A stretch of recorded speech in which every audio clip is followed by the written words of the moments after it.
opening prayer and flag salute. Let's pray. Dear Heavenly Father, we just thank you for all your blessings and just for the opportunity to live in such a great country, a great state, and a great community. So we ask your blessings tonight, dear Lord, that we will have good insight, good judgment, dear Lord, as we address the business of our community. Lead and guide, direct us. May we live our lives in a way that pleases you. In Jesus' name I pray. Amen. Amen. I pledge allegiance to the flag of the United States of America and to the republic for which it stands, one nation, under God, indivisible, with liberty and justice for all. I'm going to call the March 9th, 2026 meeting of Newcastle Public Works Authority to order. First item on the agenda is roll call. Carl Nell. Here. Jean Reed. Here. Todd D'Amico. Here. Mike Fullerton. Here. Marcy White. Here. Item number 2, discussion and possible action on approval of the agenda. Make a motion to approve the agenda. Second. Motion second for approval of the agenda. Jean Reed. Yes. Todd D'Amico. Yes. Mike Fullerton. Yes. Marcy White. Yes. Carl Nell. Yes. Item number 3 is citizen comments. This is an opportunity for any citizen to comment on any matter related to the City of Newcastle Public Works that is not on the agenda. Might remind the potential speakers that all speakers shall clearly state their name and address for the record. Comments are limited to 3 minutes per person with only one speaking opportunity. Board members will not respond to comments or questions. The chair may end the comment period at his discretion, and prior authorization is required for distribution of materials or to approach the board. Is there any public comments concerning City of Newcastle Public Works? Seeing none, we'll to item number 4, consent agenda. Is there any board member that desires any item being removed from the consent agenda and addressed individually? Seeing none, item number 4, consent agenda. Make a motion to approve the consent agenda. Second. Motion second for approval of the consent agenda. Jean Reed. Yes. Todd D'Amico. Yes. Mike Fullerton. Yes. Marcy White. Yes. Carl Nell. Yes. Item number 5, discussion of possible action on any items removed from the consent agenda, being no action on that agenda item. Item number 6, discussion of possible action regarding adjustment of utility accounts. Item 6A, account number 06-4915-00 at service address of 2627 Northwest 5th Street, John and Christina Jordan. Is Mr. and Mrs. Jordan or representative present this evening? Present. Could you approach the podium, please? Mr. Jordan, it appears like you guys had a large leak. So can you tell us a little bit about what happened? Yeah, that's correct. We had a toilet that was leaking, and it was just periodically getting worse. It kind of delayed taking care of it. And then when the first bill came in January, it was upwards of $700. Second bill came in after that. The first bill came in. I contacted the city water department, let them know that this was a problem. I fixed it, sent the receipt, sent the item, fixed it. Well, the second month rolled around, it was about $800, $880 exactly.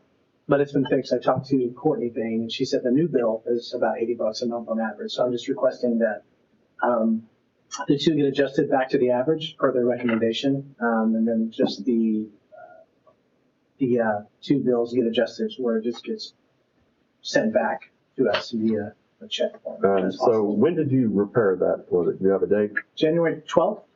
Okay, so that was prior to the January billing date. So I will make a motion that we adjust the December of 2025 and the January 2026 bills, the average of the prior 12 months. Thank you. Second. Motion second for adjusting the utility account. Thank you. You're welcome. Jean Reed. Yes. Todd D'Amico. Yes. Mike Fullerton. Yes. Marcy White. Yes. Carl Nell. Yes. Yes, sir.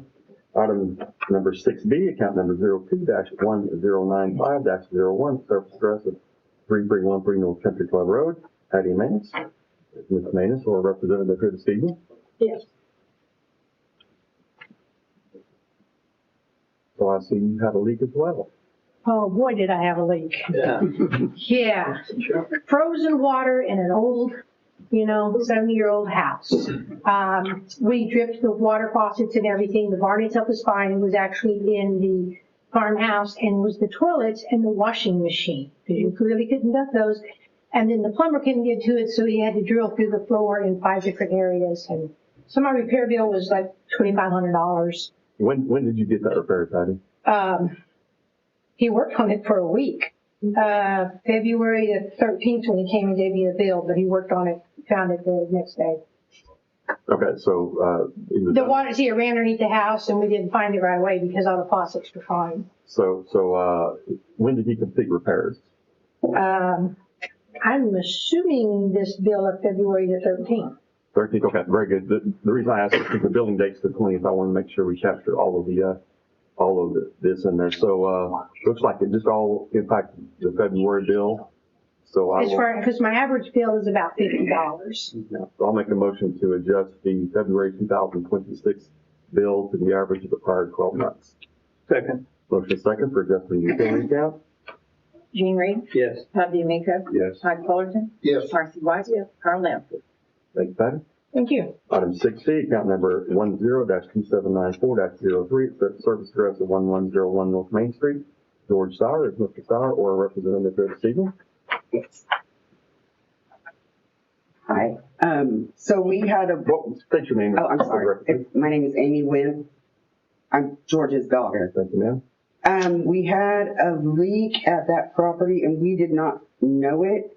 We hadn't been in there in quite a while. And, my mother had, when I found out when I went to the water department to pay the previous month's bills, and she told me that there was a leak there, that she could tell there was a leak, and she had tried to call, but my mother, she was calling her, but she was at home on hospice. Right. So I had it fixed within just a couple of hours. We went in and found it and got the plumber. That was on the 23rd. And she said just to bring it up here and show you guys in 23rd of what month? February. February. Okay, so bill date was the 20th of February, so there isn't a chance that this will roll over to the March billing date. So, She said she put everything on hold, so. okay, yeah, so I'll make a motion that we adjust the February and the March bills in 2026 to the average of the prior 12 months. Second. Motion second for adjusting the utility account. Jean Reed? Yes. Todd DeMeco? Yes. Mike Fullerton? Yes. Marcy White? Yes. Carl Lamb? Sorry for the loss in your family. Thank you. Sorry. Thank you, Amy. Item number 7, discussion of possible action on approval of professional services agreement with Wall Engineering LLC for MDR wastewater treatment plant and southern collection system improvements, including lift station and force main. This agreement will include engineering for the MDR plant and lift station down south at 9 and 35. And then, of course, working on the tight line as well that will be coming back to the lift or to the MDR plant at some point, just to get him started. These fees, of course, will be covered primarily by the wastewater fund, the wastewater plant fund that council approved to reverse the use of those a few months back. And then also from the excess loan money on the wastewater plant over here up north.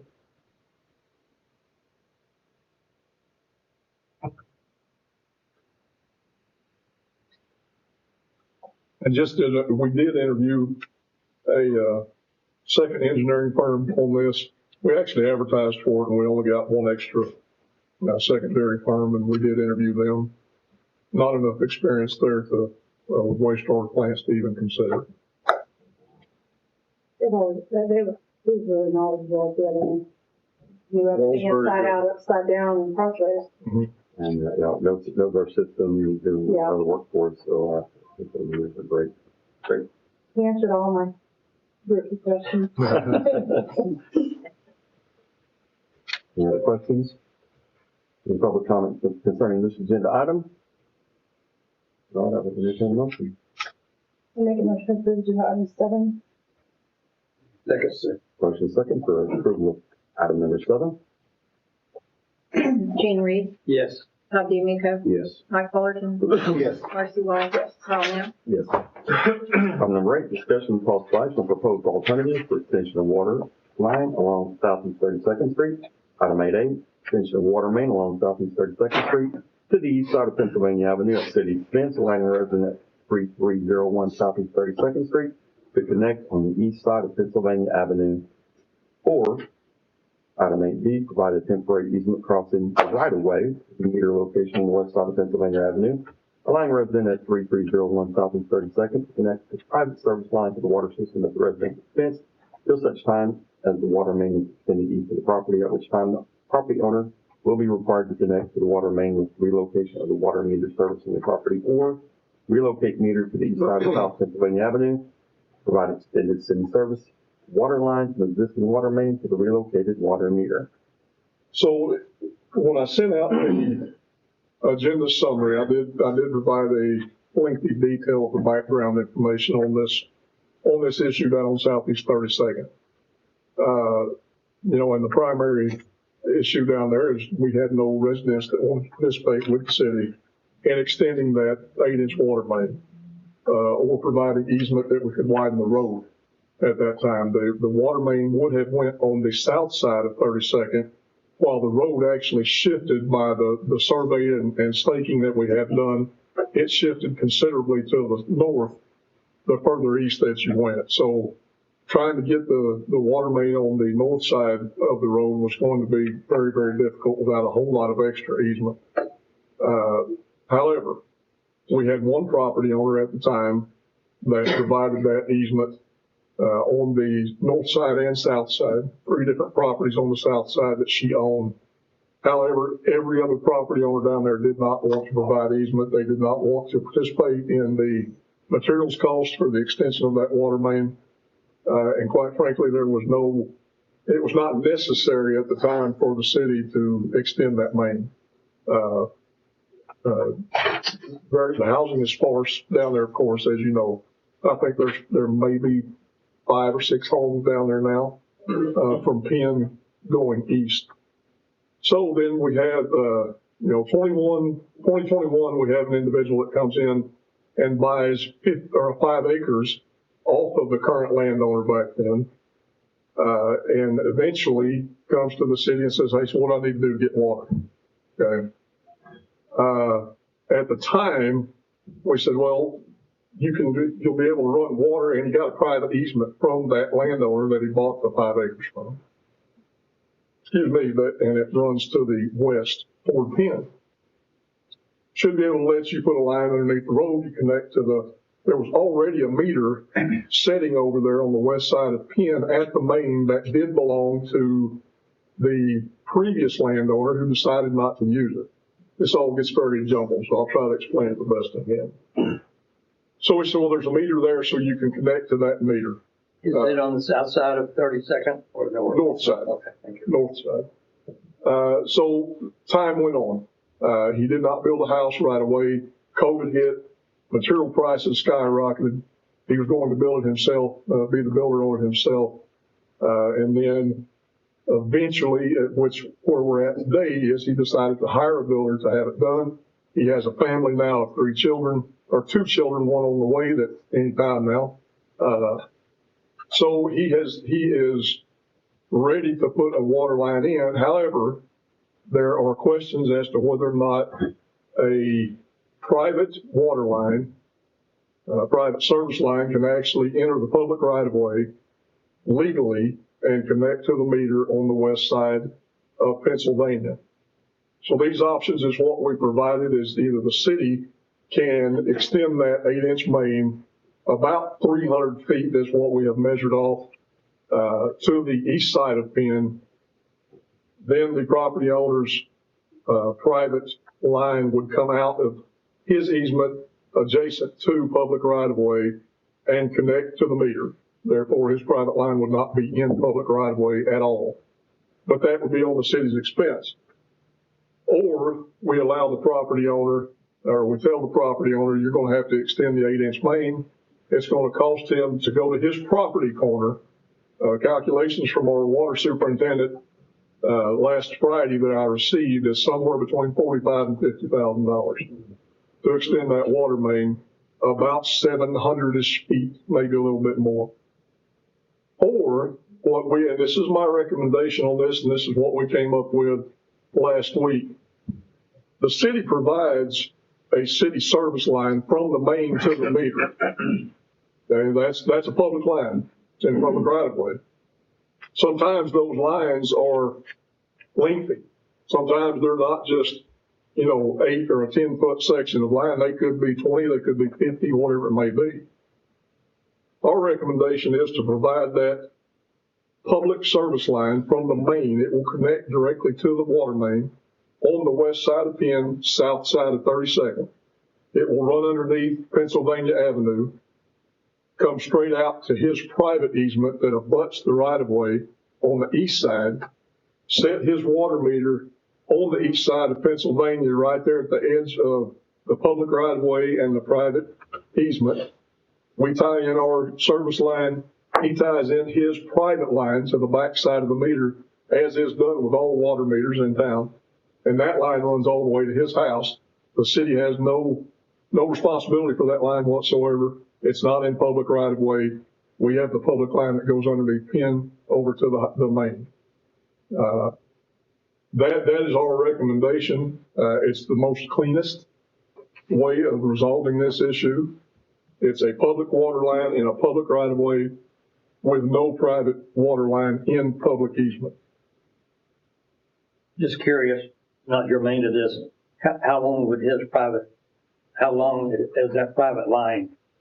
His private line? 600 feet, 1,000 feet, It's or? like about 700 feet, I guess. I don't know how far it is to his house. I show 130 before you get to Penn, and I show about 500 before you get to the southwest corner of the 5 acres. So he has ownership for that. If he Yes. has any problems, he knows the risk of that and everything. Correct. 2-inch service line.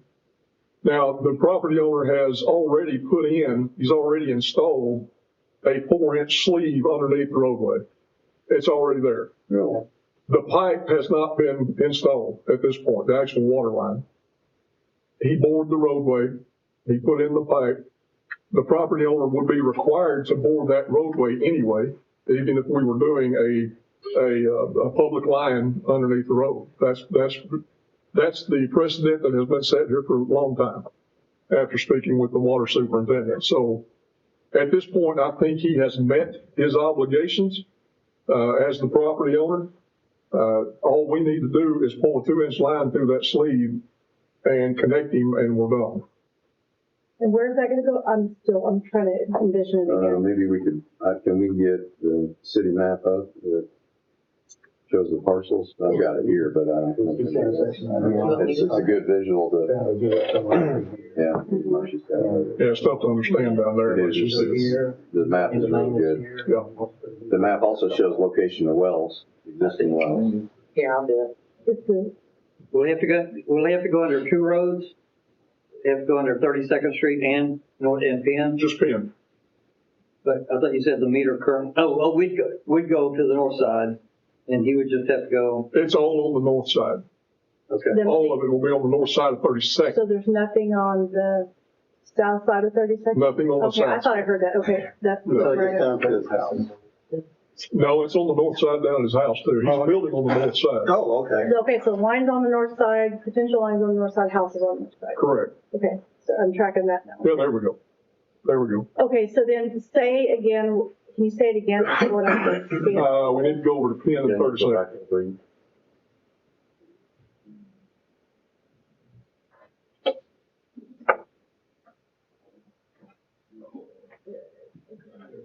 You throw parcels up, please. They're on. Oh, they are on there? Okay. Plain, they're easier to see. Okay.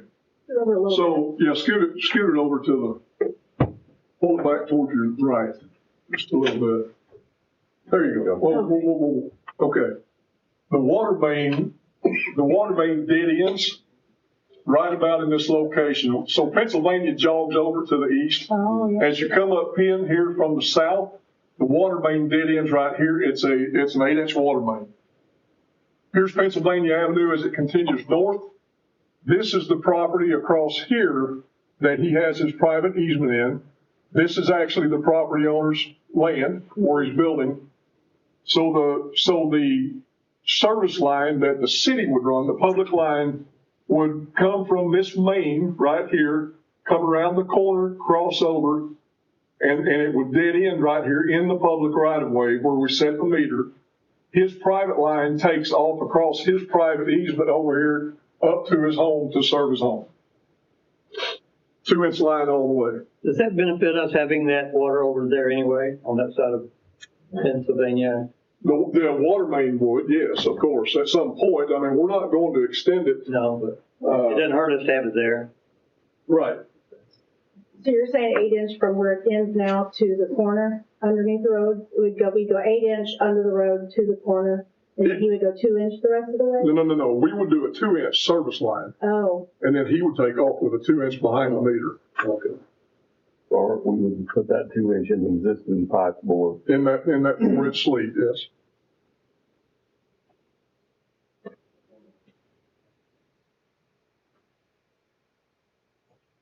Now, at some point, if ever land developed out there's putting in a large development or something of that nature, then of course that line would have to be extended, that main. However, there are questions about the ordinances that pertain to this, 5202, ordinance 5202. I've looked at it, had Camille look at it, I had our planning director look at it, I had Jeff look at it. 5202 appears to say that it deals with the property owner, not a subdivision, not a developer. It appears to say, I interpret it this way, and I got a consensus on this, that the property owner, when they build a home, they're required to connect to the water system, the city water system, if it is within 1,320 feet. Oh. It doesn't say anything about extending that main. However, if you go to 153.007, it does say, which is subdivision regulations, it does say that main has to be extended if it's within 1,320 feet.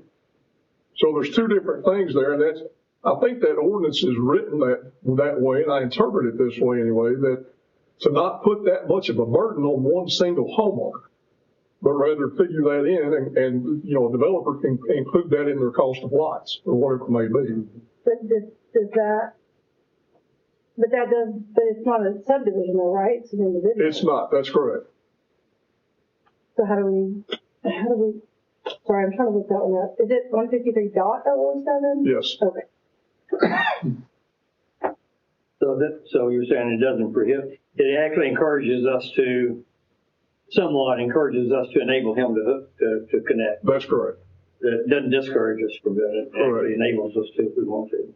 There are times we aren't able to help a property or do anything Sure. beyond, and so I tend to find this pretty favorable unless there's something I don't know about, but it wouldn't take that much out from us to enable that person to get on city water. Right. And there is a precedent, council has set precedent in the past for things of this nature, and one of the precedents that was set as well is, and this is a little different, but it's the same. There was an individual over here that built a house on Country Club 3-4 years ago. There was actually a sewer main on the east side of the road, 300 feet away, less than 300 feet. Ordinance says if you're within 300 feet, you got to connect. But council said, no, we're not going to do that because he can go ahead and have an aerobic system put in or whatever cheaper than he can have the road board and connect to our city sewer. So that was a precedent that was set, that it was clear that he should have connected, but council decided not to, which is fine. But I think this kind of goes along with the same premise that there's water there and he can connect to it with our service line. We connect him to a meter on his side. His private line never enters the public right away.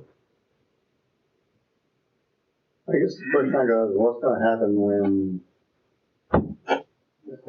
this guy comes back and says, I need my well crashing, or I need more water, or... They're connected on Pennsylvania Avenue to some meters right now going south. So the rest of these homes are connected? Not all of them, but there are some that already connect out there on South Penn. Because that was my question too, because there's a line that runs down South Penn, that 8-inch turns and goes down south. Yeah. And I'm thinking, 5 houses here, 1, 2, 3, 4, 5 on the south side of 32nd. Are they, only one of those shows a well right now, maybe 2. it may be, that may be all of them that are connected. So these homes here, these property owners here, are also gonna apply for a 2-inch line across 32nd. I'm pretty sure that these homes here, now I'd have to check with water, but I'm pretty sure that their water lines actually come out to the back side and are connected down here somewhere on the meter. 3250 is, you're right. Yeah. That 11 acres is. I don't know about these. I know one has a well. If you turn the wells on, it's the first one there. point. This one, I believe, was pulling back. But Mike, you bring up a good point, and you have another one across the street. So you have a track here at 3325. 3325 is the one that was going to connect and then sold the property and it never connected. There's a structure there though, and I don't know the condition of the well, but, Yeah. It's a new well. Well, it would raise a question, if other properties did sell there and someone wanted to connect with our water, would we have any obligation to them? We do not. We don't have any obligation, but there is a way, if, the only thing is, they'd have to obtain their private easement, just like this gentleman did. Because you can't come out, if we're gonna say you cannot run his private line in the public right of way, then we can't let them do it either. So they would have to obtain private easement from other property owners to get to the public right of way for connection. Right. 'cause that gets crazy But if crowded. they wanted to hook onto that same place that he is, can we accommodate them? Most likely, if these people on the south would probably connect on the south side of 32nd. Come out and pin. On the north side, if that little property, he got an easement going across, if that were to sell, someone build there, if they wanted to hook on to that. They could, as long as they had a private easement out to the public right of way. That's similar to what we did over on Country Club and 8th Street, where we have all of those individuals that obtained a Well, easement that's a across. private road though, I isn't did- it? Well, Yeah, but I was kind of yeah, testing for understanding, would our 2-inch that we, put through that sleeve, it could accommodate more if it. No, they would have to run their own line. Oh, okay. No, that 2 inch would just be for his property. Okay, very good. That's what I'm kind of getting at, is we need to, later on, all this comes about, maybe we should have an 8-inch sleeve, well, I guess it'd be a 12-inch sleeve of an 8-inch pipe in it. I mean, wouldn't it, yeah, I mean, if we think all these other people at some point are gonna connect or more houses there, wouldn't it be more, like, what's the difference in cost for us to just put it, to stay with the 8-inch and go into the 8-inch? Well, we would need to go with a 12.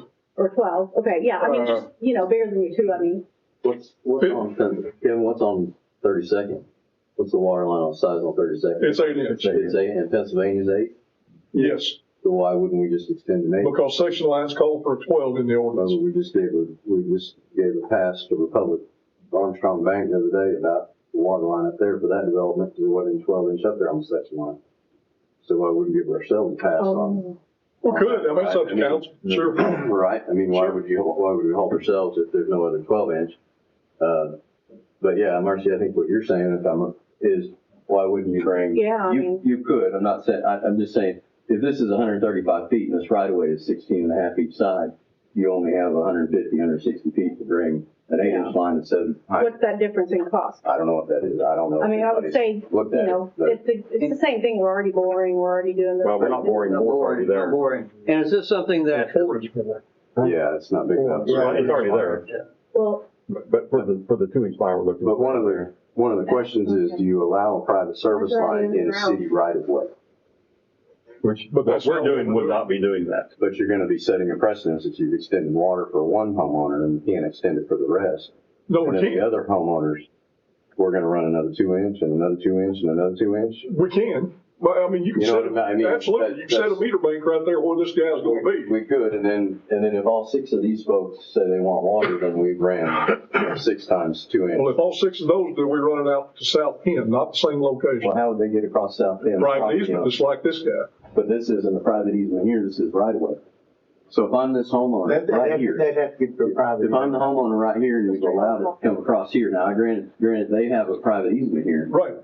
but the request is gonna be, well, I wanna come in the right of way. You considered coming in the right of way here and you allowed it because they had an easement, but you may have allowed it without it. I don't know, right? So I'm Well, it gonna hasn't ask been. you, I'm gonna ask anyway, right? They're gonna ask, I'm just saying. Private easement. And that's filed and recorded. That's, yeah, his private easement is filed and We have a recorded. copy of that. He does have it. And the homeowner, the property owner that is here tonight, if council has questions, once we're done. I'll ask one more question. We were doing what if, and, is there any reason why we should go ahead and enable it for more so? But I would also think that we could we could do that if we need to in the future anyway. At any time. So I would say unless we're putting ourselves in a real pickle, I'm favorable to go ahead and do this now, knowing that if those situations come up, we'll have to decide. Sure. As long as council tells us that we have not obligated ourselves to anything other than that one at this point in time. Well, And I would, I'm sorry, Marcia, go ahead. I just keep thinking, like, we always try to think of the future, why don't we just go ahead and put the bigger line there to begin with? Money. Then it could go that many feet though? 150 feet The is bore, all. I don't, that's, I guess And I a don't bore. understand, the cost of the bore, the $50,000. cost of the bore is no different whether you put in a 2-inch or an 8-inch or The 12. bore's already there. Okay, that, I guess that's where I'm confused, Yeah. why is there already a bore? For the 4-inch sleeve. Because But the we haven't previous even owner, approved anything. the previous homeowner there was going to utilize it, went ahead and bored it, and the existing 4-inch board So there. I think the bore has been done already, like, For 4-inch. 4-inch. for years, like, it's just sitting No, it there? was done this week. Yeah, it was done last week. Yeah, he sure doesn't walk. So what, so, I guess that's where I'm confused, the existing homeowner did it, somebody put it in this week. Last week. The existing property owner did it with the approval through my office several years ago. So we're back into it for it. Well, Which one no, do we not need to do? necessarily. No, in other words, it'd be an easy fix for us to enable this. The question is there any reason to go ahead and invest more to put a bigger line Correct. in, is what I'm saying. I just don't think, I think the corner here is, I'm sorry, Gene. I think the corner here is, do you really want to charge a single homeowner $50,000-$60,000 to put a line across there for one property? No, and I'm not objected to this plan, I just think it's the cart's before the horse, and now we're putting a 2-inch in when we know it's probably gonna serve other people later, when we could have just done one bore and done it like we do everything, which is we plan ahead. Because you're digging a hole, it's the difference in cost between a 2-inch and an 8-inch or 2-inch and a 12-inch. Well, so what, That cost is de minimis for that little space, I mean, how many feet is that? so 6 years ago, when one property owner said, yes, I'll give easement to the city, one property owner, and then you have 6 or 7 property owners that said, no, we do not want to participate. How were we supposed to know 6 years ago this is where we would be today? Yeah, I don't have trouble with us. Because us it was doing a our that part hadn't to sold help. the property. I don't have a problem with us doing the part that you're suggesting to help. I have a problem that we can't do what we probably should do because somebody already bored and did it, and we don't want to No, do it twice now. we didn't board that. It didn't cost us anything, so we can still do it. We can run that line across there. If council chooses that, we'll do that. It can still be done. The 8-inch line can still be extended. It's just going to cost the city to do that. And it doesn't cost us any more not to do it right now because it's already enabled for us to put the line in there. That's correct. That's the part where I have a problem. We're back into that corner. One thing another municipality did, we were at OML on Friday, and they said they had run a line like this in the past, and then created a different tap fee for that particular line to recoup some of the cost. I don't know if that's a consideration or not. We pay to bring the 8-inch across, set a hydrant, whoever ties into it, there's a different Impact fee. Do you think all the owners are coming? I don't know, because then you have the decision of what do you make that fee? Yeah. You don't want to make it burdensome on one homeowner or one property owner. Right. But do you make that fee different when everybody does tap into it? Try and recoup some of the costs that. But we've never done that to residents all over town when we extend the water line. Right. Yeah. And we have a $3,500 tap fee as it is. Good point. Yeah. So if we have enough homes in there, we would look differently at whether or not to extend 8-inch out there. Mm-hmm. Right now, we just have the one that we know of. That's it. But you'd have to have the majority of those homes to be able to do that tapping and extend that pipe. Well, I think he's talking about a subdivision. If it wants to come in, That too, but I then mean, that's on the developer, I mean, if you had all those homes up there at one time, that could be easily. which we attempted 6 years ago and they wouldn't do it for us. Kind of like they did up there on 8th Street. Right. So, is the 8-inch on the south side of 32nd or the north side? North side. So the option we've got proposed is to extend the 2 over to the east side of Pennsylvania Avenue. Another option would be to extend the 8-inch to the west side of Pennsylvania Avenue and then do the 2-inch under, because that individual is paid to the board, and do the 2-inch under there. And then if anybody else wanted to hook onto it, potentially they do their own bore for that, rather than the city having to incur the cost of boring Pennsylvania Avenue for an 8-inch. We could do that, but bores was probably more expensive. The most expensive portion of this project would be boring for an 8-inch under Pennsylvania. You know, I could get behind either taking the 2-inch all the way over there and using the existing bore, or taking the 8-inch over to the west side of Pennsylvania Avenue and then taking the 2-inch under there for that individual service line to take over to the meter. I don't feel the need to bore Pennsylvania Avenue with the 8-inch right now, because that really was going to be pretty expensive. Kevin, that's not Main Street in Norman. Was there a reason we didn't allow soft cut on Pennsylvania? Or we wouldn't soft cut that and just repair it? We would have cut it in a heartbeat. I don't know why it was bored. I have no idea. So, and that my mind says, you know, it's not Highway 62 or whatever, and Correct. in that situation you would bore, right? Because you don't want to mess up that pavement. But this is Pennsylvania.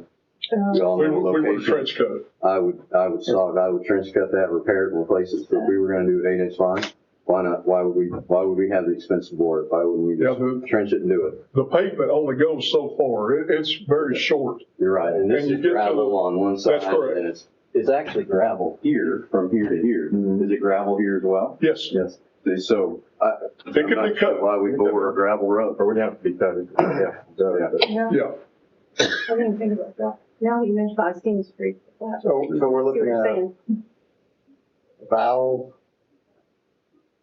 and then converting it down to 2-inch. I don't know all the parts, but we're talking about $50,000 plus engineering, because to extend this, we do have to have an engineer and send off to DEQ. Right. What I have an appetite on this so far, having discussed it for half an hour, I'd like to enable this resident to get it at least with the 2-inch line, and leave it open to staff. If staff comes back with a recommendation that here is the best thing we could do now is actually put more money into this and do it, they can come back and we'll approve that. But we got to get off high center here, because I think we can help this resident by enabling them to do what they said, which costs us virtually nothing, right? Mm-hmm. That's correct. Future precedents, though. Well, Mm-hmm. And may have some residents. the precedent is that we, I think precedent's already been set several times. the precedent, what we're doing to enable them is we're putting the meter over there East side. on the east side. But that meter is being fed by only a narrow line. Yes. Yes. A city 2-inch line. 2-inch. We're installing a city 2-inch for a resident. A service line. So if anyone wanted to hook on to there, they couldn't. They can't hook on to somebody else's service line, no. Right. So they could argue, let's do this again for them Sure. with another one across there. And would that kill us if that happened? Would that Not necessarily. I mean, we still have that ability to even extend the 8-inch if we want to, even if there was another service line connected. We've talked about this in depth, myself and the planning director and the water superintendent. Like, so we've wallowed this around for quite a while. I will open up. Is there any public comment concerning this agenda item? Yes, sir. Please state your name and address for the record. Keaton Mullinex. What's that? Keaton Mullinex, 3301 Southeast 32nd. I am the owner of that parcel there. which one? The 3301. The 2-inch meter is, Oh, okay. I purchased that in 2021. And just to make it clear, my intent is not to subdivide. And if you go out there right now, the slab got poured today for our single family residents. And so, you know, as an engineer myself, you know, the 8-inch is not a horrible idea, but like Mr. Self said, that takes a lot of engineering time. And so to answer Ms. White's question on why it's already been ran, why I've already bored it, I believe that was under my building permit per conversations with the city. So there was no malicious intent with that. I believed I had the right to run that. I was asked by city staff to stop that last week after we got it bored. And so my private line has been ran all the way up to the east side of Pennsylvania, 500 some odd feet. And so that part of it is already done. I've already paid for the bore. I had anticipated I was going to have to pay for that anyways. And so I believed I was following the correct process. And so, again, I don't disagree that 8-inch might be the best thing for the future, but at the same time, now I'm backed into a corner not having water on an active job site. And it's been really challenging to keep up with my builder because he's moving very quickly, that's a blessing in itself. So, you know, I'm here representing myself. Like Mr. Self said, I've got a 4-year-old daughter, 2-year-old daughter, and due date for a baby boy on April 9th. And so, got a lot going on. So, you know, just to clarify, I believe that everything that I had done up to that point was under my building permit. And, you know, I wasn't issued a TRO, or any kind of stop order for that. It was a simple conversation, and I'm a respectful, reasonable person. And so stopped work at that point and was told it was going to come to council and be an agenda item. So here I am.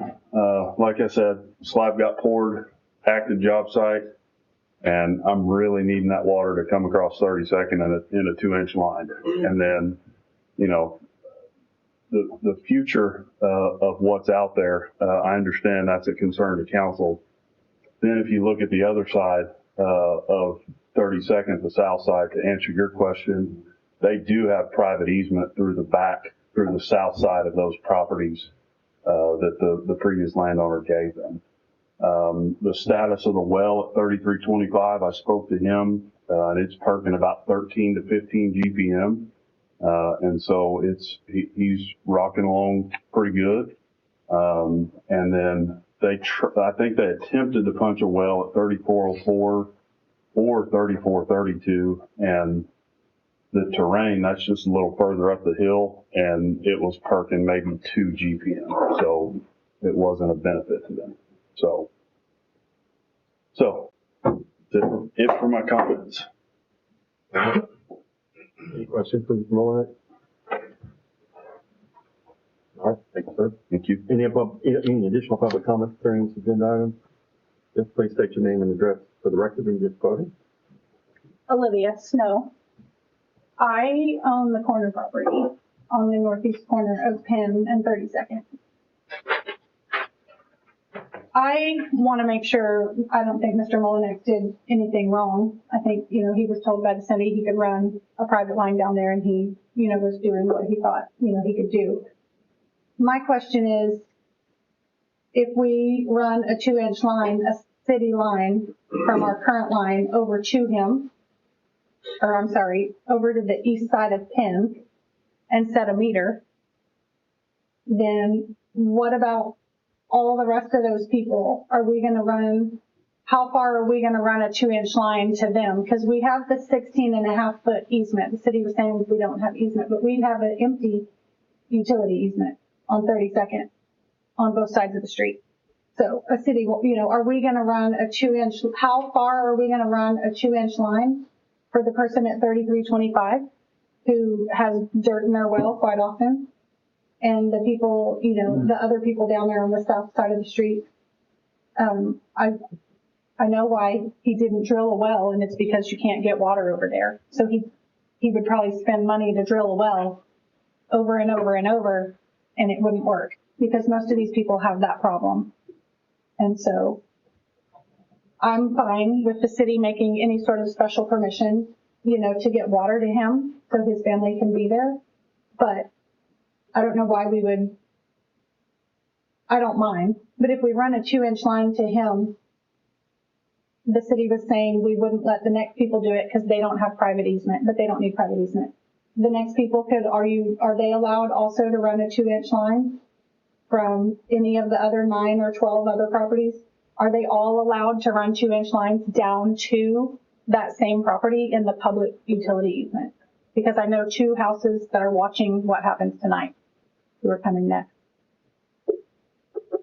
And I just don't want to get into like all these 2-inch lines running over there. But I do want to do whatever's right, for this gentleman or even all the other people. So you own the property on the northeast, and I can't read Yeah. the numbers from here. Yeah, that's the first time I'm learning that. It's 3255.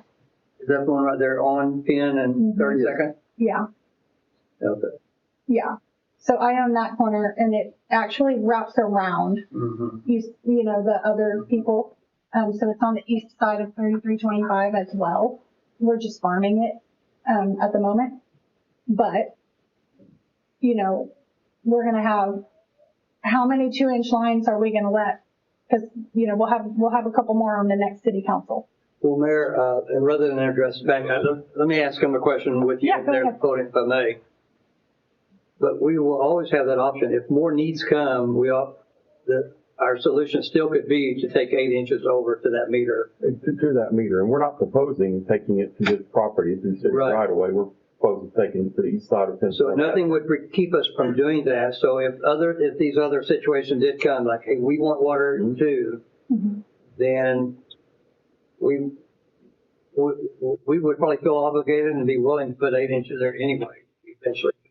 Mentioned to the east side of Pennsylvania. Yeah. So speaking to that, what I said a while ago was, they will not be allowed to put a 2-inch or a service line in the public right of way, because they would have to come down here where this meter is going to be located. Therefore, their line, which would be private, would have to go through private easement to get to that public right of way.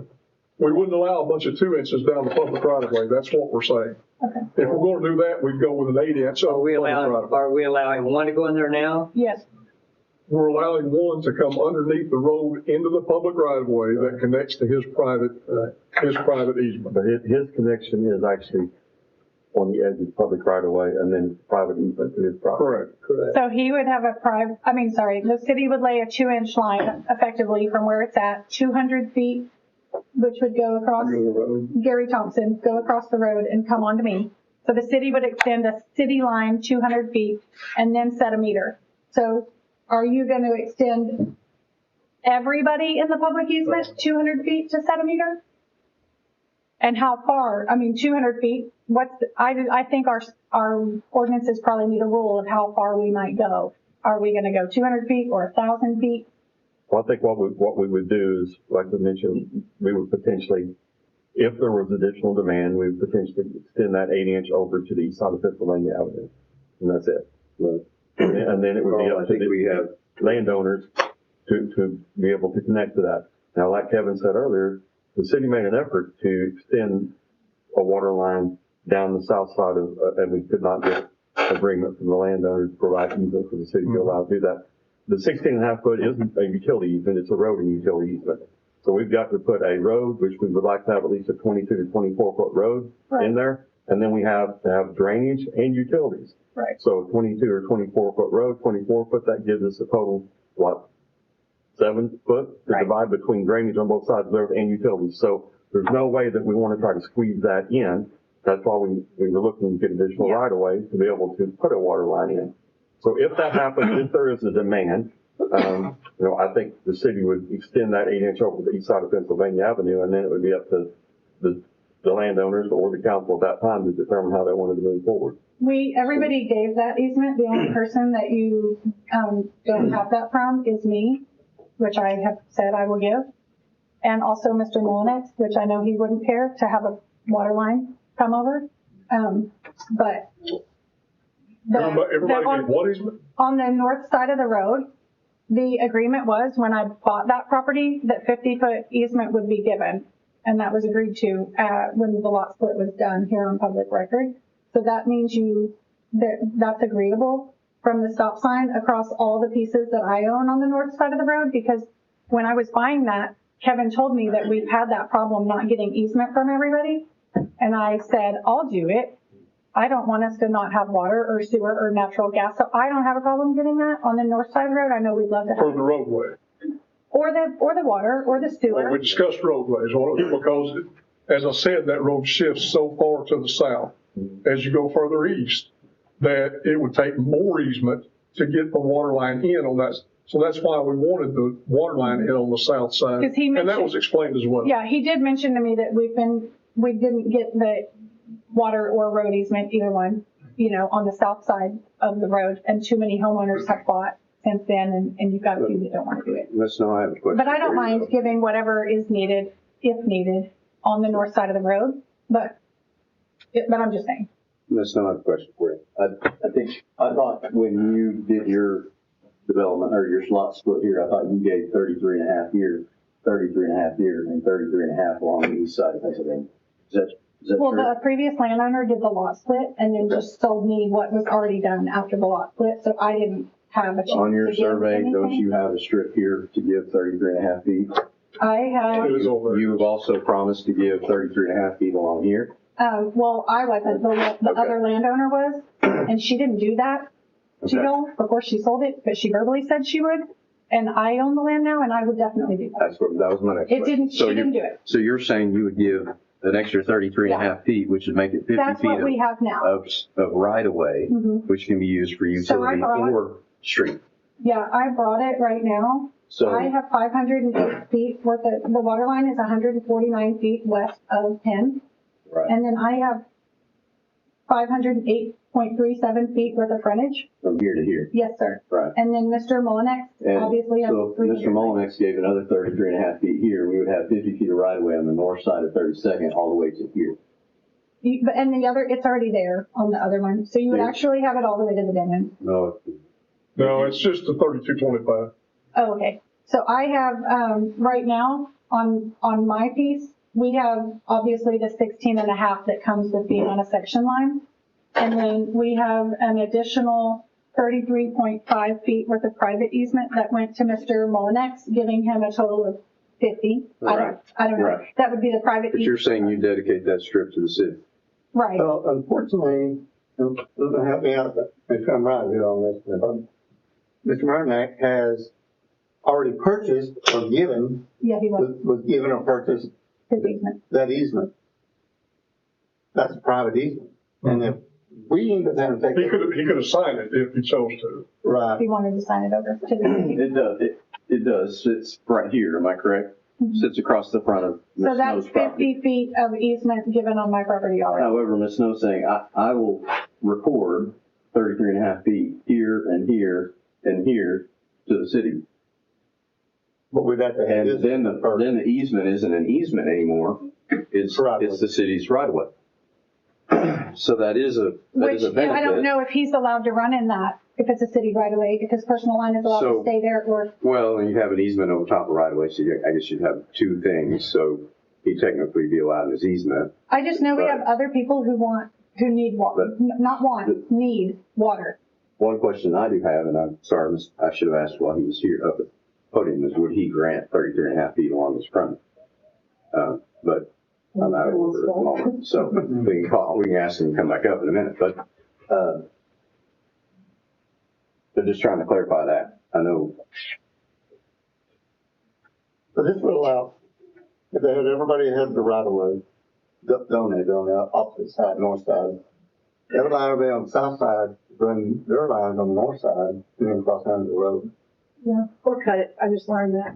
Yeah, it's just a gravel, it's a dirt road, there's hardly any gravel. So you could cut the road. My other question was, which I don't mind, right? If I was pulling a permit, which someday I might do right there to build a house, I would extend the city line, because that's what the rule says, to myself and tie into it, or whoever else.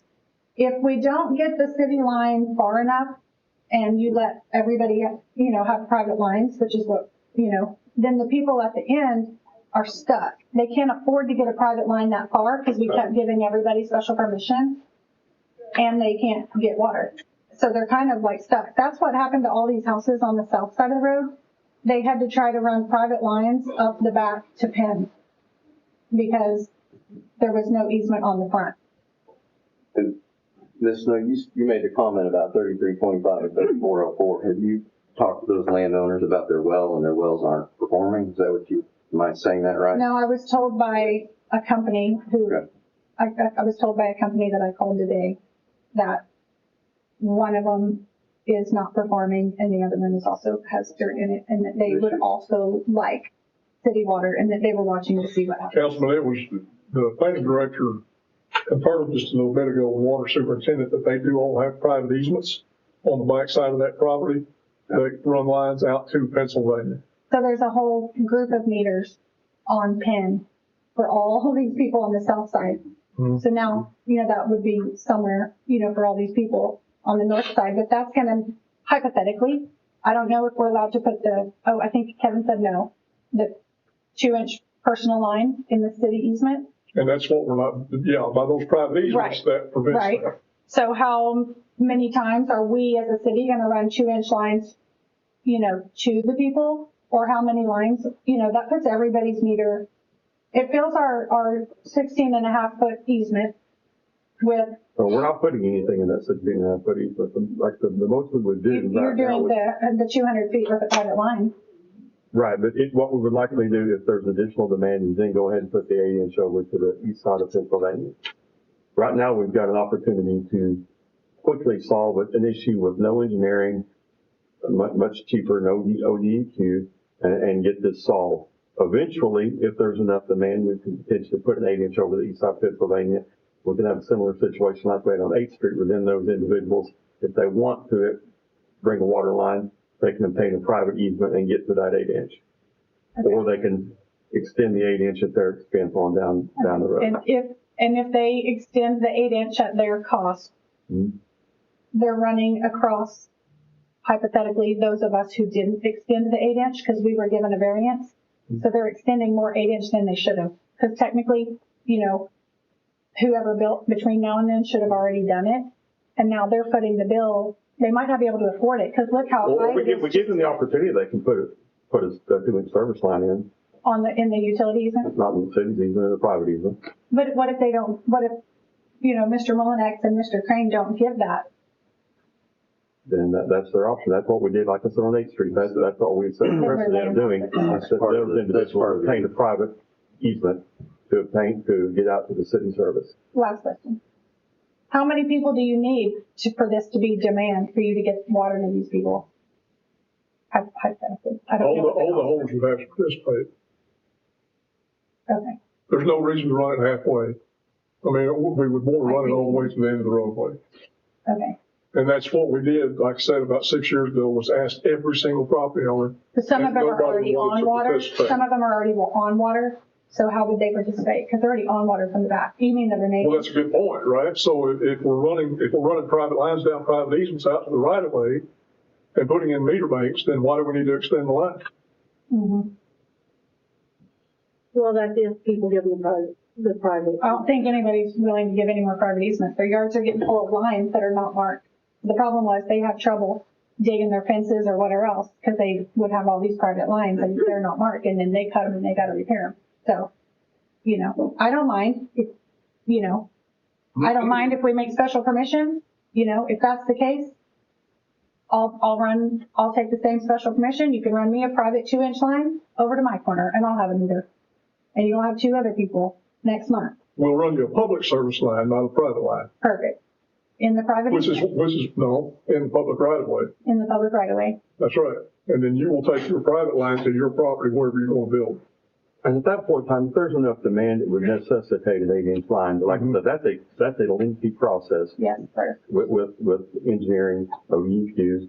And so that's not something that happens overnight. So if there were enough people that came and said, hey, we would be interested in doing this, it would make sense to put that 8-inch line over to the east side of Pennsylvania Avenue. And a fire hydrant, because no one has a fire hydrant down there either. And because there's one at that corner. It's at the barbecue to the west of the There is corner. one on the west side of South Penn. Just right on the west side. Yeah, the next house over. It's one vacant lot, and then the next one. Right, it's right at the corner of 1319. Mm-hmm. At least that's what the map shows. Yeah. Very cool. Yeah. So, anyways, I just want to make sure that we're, I know we're going to have other people who want to do this. They don't have, they're not working well as, I don't have anything there yet. I'll hopefully, build there something at some point, right? I also would not love to put the cost of the city water line getting expanded for one house, but I understand You know what I mean? That that's the rule, and if I were doing it, I would do it. But not if everybody else got special permission to do it. Don't wait till the seventh guy comes along and then ask her to do it at some point for 8 inch. Or the guy down here, you know, the people over here who don't have good water, or the person right here, you know, they're gonna want her or them to extend it, you know, from here to them, which wasn't fair, because technically, you know, it should have got extended from there to here, or when she built the permit, it should have went to there. When this person built it, should have went to them, and everybody should have done it and didn't. So we're going to get so far away that no one's going to be able to do it financially, a single homeowner. All right, thank you very much. Any other public comment concerning this agenda item? No, I do kind of agree with what the Vice Mayor said. You know, we've got an opportunity to solve this issue now. It may necessitate at some point in time in the future that we extend that 8 inch to the east side of Pennsylvania. At that point in time, hopefully we'll have more time to deal with the engineering and the ODEQ approvals and get that done. And then from there, we can discuss the individuals if they have private easement to get over to it. So originally, before council, the original allowance from the city was going to allow them to run a 2 inch meter all the way across, a 2 inch line all the way across, private service line all the way across. That's correct. So then their permit, or in their process of applying here, they're going to run a line from here all the way across their own private service line in the right of way. So Mr. Sell was bringing it to us for one of the reasons was that allowable? Is it allowable to put a private service line in the right of way? Right. And in order to fix that, the 2 inch city service line removes that issue of a private line in our right of way. Right? But the city running that. The question is, yeah, the city 2 inch for 200 feet, is that the way we would normally do the water line extension? Well, I mean, and I could be wrong, but ordinances, if you're building, you bring the public, the Right. city line across the public right of way. Correct. And that's where my sticking point is. I mean, call me a rule nerd, but I'm stuck on that. And I don't lack sympathy for it, but we keep circling back because that's why it says what it says. Because because it ends up being so much. That's right. And That's where I'm stuck. And there's an easement here. Mr. Molex has an easement here, so he has rights to come across to our city line, whatever size we would decide to put there. Ms. Snow has decided that she's going to grant 33.5 feet on her south side. It would also overlap that easement. It would be covered twice for that private service line. But again, there's an easement there for that piece. But I struggle with what is the right thing to do as the city for extending that line. And then how do we help the homeowner? And the homeowner has a private easement, which that 2 inch line could reside in up to that meter at the southwest corner of Ms. Snow's property. Now, the other thing you could do, because let's say the engineering does take a minute, let's say installing the 8 inch line and digging across the gravel drive takes a minute to get a permit and approved from DEQ, you could temporarily allow the 2 inch line from Mr. Molnex's property all the way across where he was going to tie in originally to build his house. And then we could continue with the 8 inch process. Probably about the time he has his house built, the 8 inch is done. And if you built the house, you know, it doesn't take 30 days. It's that full. Well, We don't need, right now, we don't need to extend the as a project. John expense, I'm okay with making the provision to help this landowner now by putting it over there. My question back to city council, to city staff is, that is city water brought to that corner, and what would you say to someone else who says we also want to tie in there? If they would have to have private easement. Okay, let's say that corner, let's say Ms. Snow or someone on that corner is on their property. What if she wants to tie in there? if she built the house up to the north on her property, or anywhere over that property, she owns the property, number one. Right. So she could run the line wherever she wanted to, as long as it came out to that public right of way Correct. and connect to a meter. But then, Gene, we would have to extend, so we would have to, the Then the city would be service line. required to extend that 2-inch service line in the same manner that we just did for this That's restaurant. correct. I think at that point in time, we even would though probably she- do the 8-inch, however, we would hopefully have. Probably gonna be in the same scenario. She's gonna file a permit and build a house, and we're gonna say engineering's gonna take too long. You're gonna then dig a 2-inch and you're gonna extend it. I think she's very well aware of what's going on. She's not gonna have her slab built when it comes to council.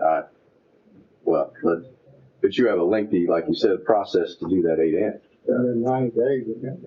So. I would say city staff would have to just realize that that's a real possibility, and we'd have to respond. We'd have to respond somehow to folks. For one, if anyone does come in with any building permit or anything like that, they would have to know that it's going to take a while.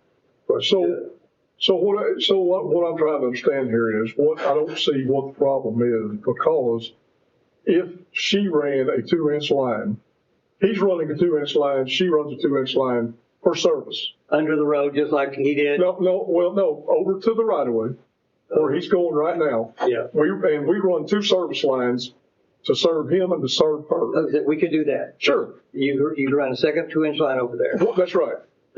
What is How many are you gonna leave? What is the difference? No speaking to the government. What is the difference of doing that now while we work on an 8-inch line and engineering, have it sitting on a shelf? There's no need to build a line right Correct. now. That was my question. If they come to you, you could solve it with another 2-inch line across there. Yes, absolutely we could. Well, okay, We can actually go ahead and engineer, like you said, the 8-inch. Yeah. but Have the it way sitting that there through the. the way it's written, it's not the city's responsibility to do any of it. No, it's not. It is the city's responsibility to run a service line, regardless if it's 150 feet long or 10. We provide a service line to the meter. There's all kinds of 200-foot service lines out here on Highway 62 that goes from the east side to the west side. In the right of way? The highway's right of way, yes. So, I mean, it's service lines that go to the meters on the west side of 62 highway. I can support it. I can support it. I think we've had enough conversation to know you've got that as a probability that you may have to go ahead and start making provisional plans. And most likely, his line, her line, whoever, is going to be temporary, regardless. But it is a way, because the whole question was, can we put a private line in a public right of way? This prevents that. It's still probably temporary, but it's not a private line in a public right of way. It's a city public service line to a meter that serves this property owner. Yeah, that is one of the biggest issues. And I agree with Kevin. That's the biggest issue, because we talked about a sewer line that we did it for. But what's next? A private lift station force main line in the right of way? What are we opening the right of way up to? Anyway. Yeah, private. I'm talking about private. I'm talking about private development lift station line in the right of way, something in that nature. Here we're eliminating the private line in the city right of way. So that is one issue. And my question is just, should it be 2-inch or 8-inch? I think we allow, personally, I'm like with you, I think we allow a 2-inch now. If council feels the need, we can put another agenda item on to go ahead and do engineering for the 8-inch and have it sitting on the shelf. Sure. Get it through DEQ, and then we're in a position where if we need it, we can move forward with a pretty short, pretty quick construction of that. But at least now we get the immediate issue solved. It's a pretty quick, pretty cheap process to get the 2-inch over there, and we get this homeowner water. Whereas if we wait to do the 8-inch, it'll take a little while. Like, so we can, at the next council meeting, we can look at engineering that 8-inch line, move forward with it, have it sitting there, and when the need arises, have the ability to go ahead and install that. I will go ahead and get estimates for engineering on that. We checked with DEQ hoping that we would not need engineering because it was only 300 feet. Yeah. However, you have to be under 1,000 feet, which we were good, but your line cannot be over 6 inches in diameter. If it's over 6 inches, you have to have it engineered. I forgot about that.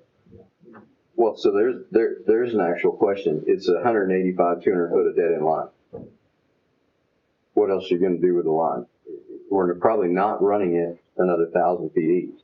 Even if we would, the engineering question is, is a 6-inch line sufficient across this span right here, or to here if you extended it to here? How far can you go with a 6-inch line? Can you stay under the 1,000? Can you use a 6-inch? You don't have to go to DEQ. And I'm throwing the question out. I know you can't answer right this second, but we could ask it to Wall or whoever, right? We could ask that because they said as long as it's 6 inches or under. But how does that apply when it's connected to an 8? I don't know that answer. I don't know how you, right. I don't We'd know have if to we find could out. do that or not. But certainly we can get the engineering estimates and get the engineering done, shelve the project until it's necessary for construction. All right, well, I think we've officially discussed this issue, so at this point in time, I think I'll entertain a motion.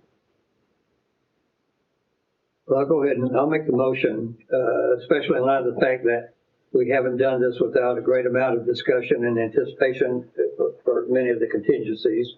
So I know, but I'm supportive of it to the point of recommending approval on A for option B.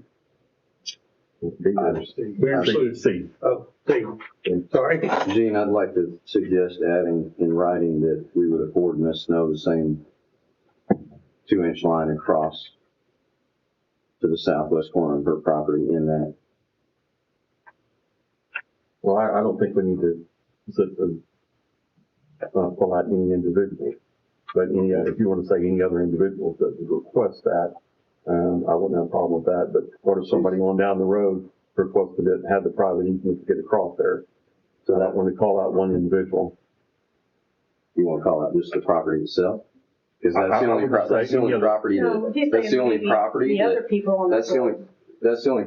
bingoes. But if Mr. Mullinex decided to allow somebody else to put a line in his private easement, he could do so. Right, so And we it could help that. Good. get further down the line. And we're setting that precedent tonight. Well, I'm just saying that I don't want to limit it to one individual. I think we would grant that to anybody that came along if they had a private right of way to get to the east side of Pennsylvania Avenue. Is there a way to state that? I think just that we would afford any other individuals the same opportunity, which is to get a connection on the east side of Pennsylvania at Southeast 32nd Street. In the public right of way. Huh? In the public right of way.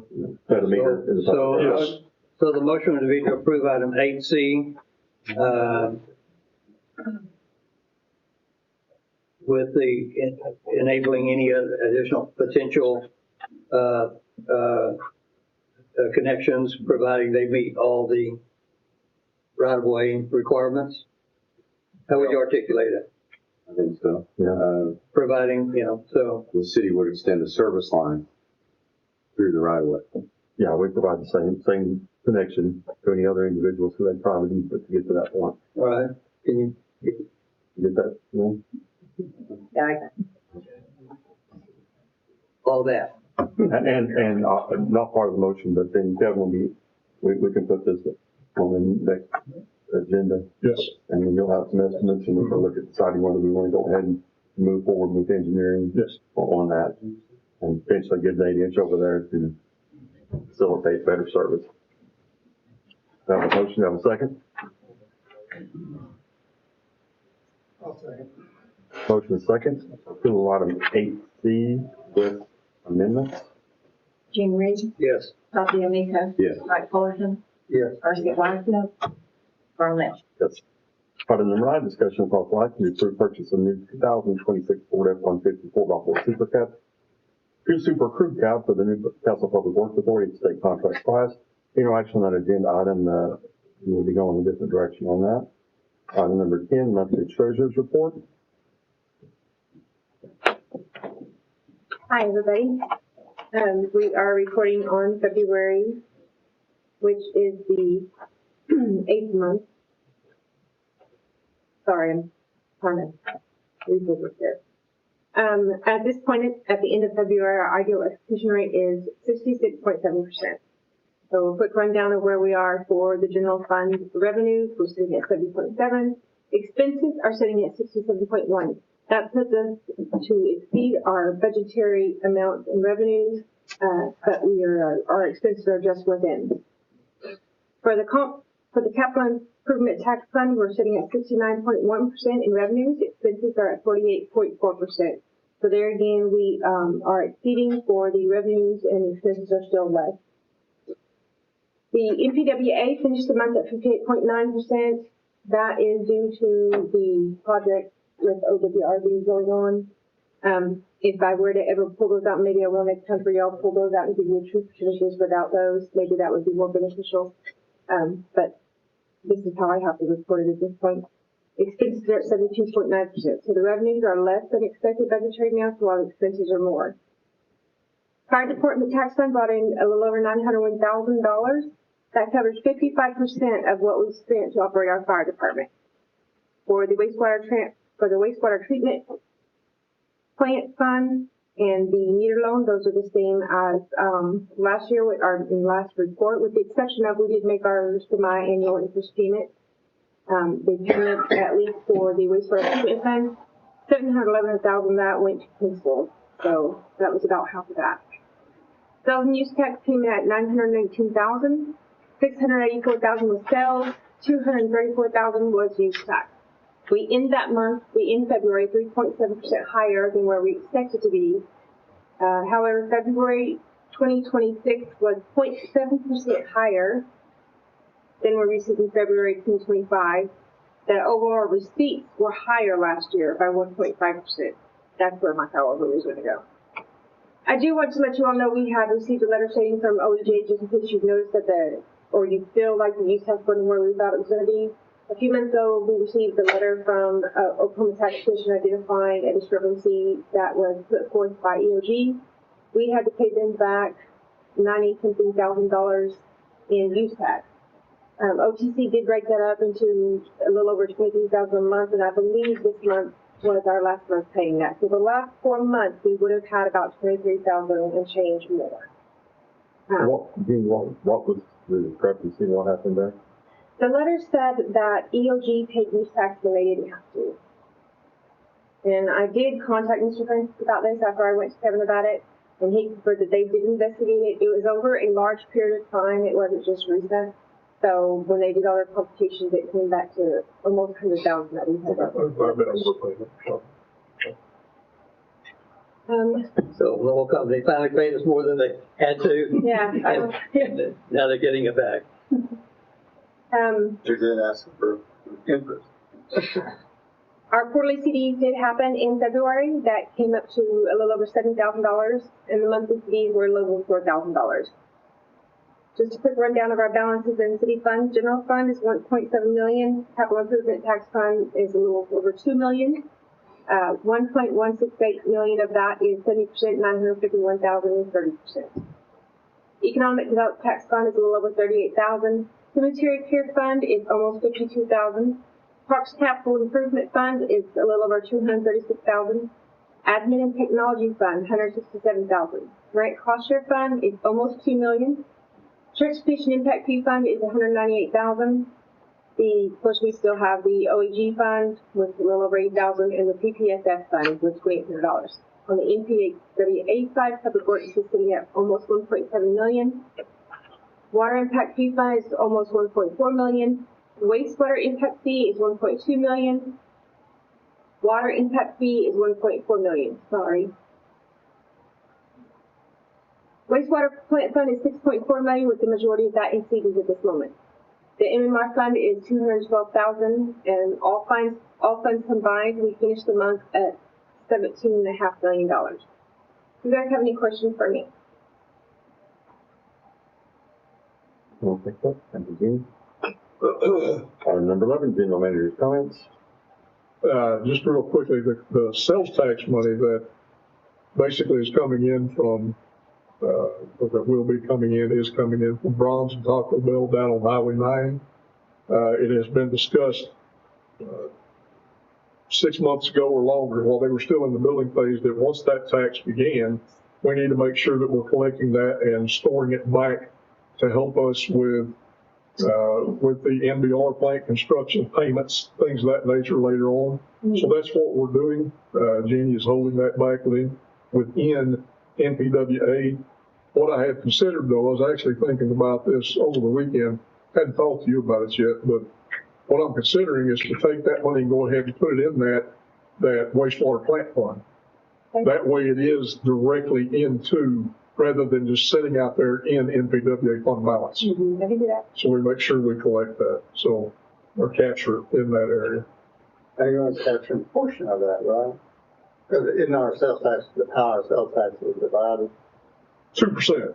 Right. Yeah, but That part of it. what we're saying is every piece, every dollar that comes into that will be held back in NPWA and it will go to I that. agree with that. So, I mean, the whole, I just not making sure that not all the 4%, one half No, percent going right. into that. No, the half cent still goes to it, and, yeah. yeah. That's all I have. No, that's a good idea. So we're not keeping the whole 4%? We are. Okay, we are keeping the whole 4%. The whole 4% will be held in NPWA. NPWA. Simply because basically those individuals are dependent upon the new wastewater treatment plant to be able to operate. Even though they're on a temporary system, those are temporary systems. So the discussion has been that we will utilize sales tax revenue from these businesses that, but for the new wastewater treatment system down there, will not be able to locate there to help pay for that until we get enough online that we can actually pay for it out of revenue. Because their sales actually help them get the plant stuff, or better about. Right, that helps us be able to afford to build that plant. Right. I mean, I'm just, how the sales tax is voted on by the people, how it's divided up, is that legal for us to fill out just in, I know part of it's supposed to go to fire station, part of it's supposed to go to parks and part of the says. Legal? Yeah, if it's earmarked in the ballot language when they voted on it, it will need to stay earmarked. Is that? May I clarify? Yeah. The piece that Kevin is talking about is the 2% that we pledge to NPWA. We're allowed to move that because it has to be by law first received into general fund. That doesn't, I'm not talking about the piece for capital improvement tax fund and fire department tax fund. The piece he's talking about is the rest of the revenues. He's just wanting the revenue specifically from those businesses to be remaining in NPWA. And I have the ability to identify that with some confidential reports from OTC. Does that make more sense? Makes sense. I'm just trying to make sure we're following the law here. Yes, we are. No. Okay. That's All what right. I figured. Very good. So we're all saying the same thing. Yeah, different words say. Anything else, Ken? No. No, I think that's good. I'm excited to see development. Well, they've worked for a long time. Item number 12, trustee comments. One thing I've got that I haven't mentioned started. At some point in time, if we could get some more road striping on some of these roads, north-south roads, that would be great. County line, some of these others, just put that bug in your ear. I know we kind of gathered a whole bunch of us a couple years ago to stripe a lot of our east-west, so if we could hit north-south, that would be good. And any others that may need it. Any other trustee comment? Got one. I didn't have one. Too late. I'm with that. And what I'm asking is, it's the EOG over here. And EOG, I know, ran lines through our section lines and through our city, actually, with the saltwater lines and the oil production lines. Now, none of those are public utilities. But yet they ran down our section line. I remember. Did we allow the EOG to put their lines for public right of way? Flow lines or what are you talking about? The saltwater lines, produced water lines. Yeah, they have. Yeah, produced water lines, and I'm not real sure about produced. I know the water feeding the oil wells for drilling and fracking or whatever is allowed to be. We have. Been allowed to be in public right of way? Yep. They've not been in public right of way. They've ran through 10 horns. They've bridged. I'm talking about the pipelines they put in. The pipelines, I've never seen them in public right of way. So the I know water they did lines, before crossing. the produced water lines that they did bury, those are all on private right of way? As far as I know. Except where they come across the city. Except where they cross the they come roads. across the road. Similar to what coming from. So we are in a sense allowing private lines to run through our, Overlay on the cross, which is not unusual. I mean, pipelines do that all the time. Any type of pipeline, right. oil, gas, whatever, that's no different. They just have to have a permit. So there's probably 50 gas lines going under our So street. we could have an individual with a water line basically asking for a permit. Are you talking about a public company versus a private citizen? Mm-hmm. I mean, or So then there's no difference. Well, but is there different? But Michael, they're just running under perpendicular, they don't share the lines, And they're using public utility. I don't know when that matters to you. I don't know. So I haven't researched this specifically, but I was 99% sure there's a state statute that grants an oil and gas company the right to go across a city-owned or a right. But I can look into that. Oklahoma, but there is. I'll What about 99.9%? I'll put my money on that. There's no accident over there. You can offer the electric company. Water from the. Now, they're a public utility. They have eminent domain rights. Oh, yeah, that is it's considered a utility? You said that, the oil company? I don't know what oil company is, but I imagine it falls under what Jeff's saying. Yeah. If they're not considered a public utility. Right, Public utility, that right as well. right. I bet it is. All right, item number 13 is adjournment. Make a motion? Adjourn? Second. Motion second for adjournment. All in favor, say aye. Aye. Any opposed? We're adjourned.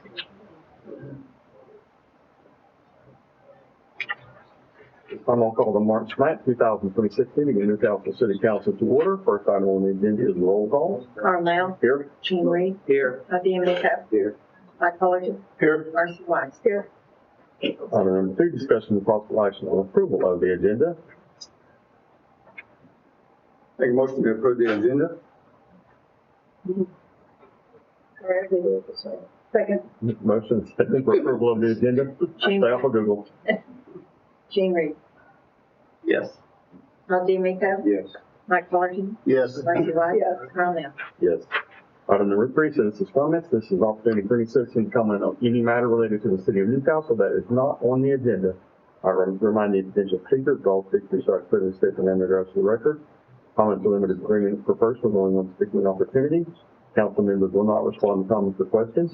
The mayor may end comment period at his discretion, and prior authorization is required for additional materials or to approach the council.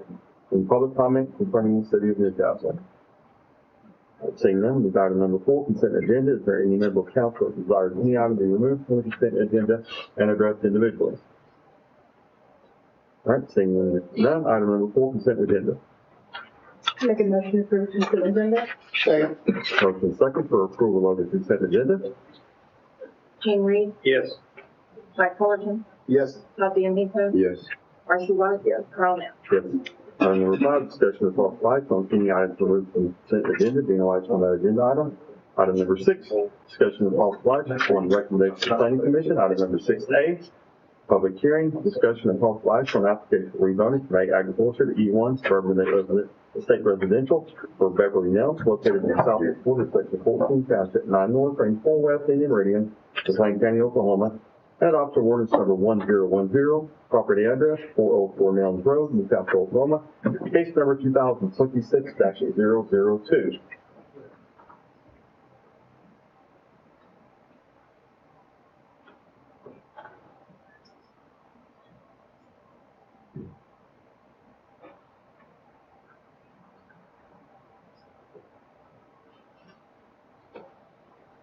Good evening, council members. Janae Greenlee with the Newcastle Planning Department. This is item 6A. This is a request for rezoning from A General Agriculture District to E1 Suburban Estate Residential District.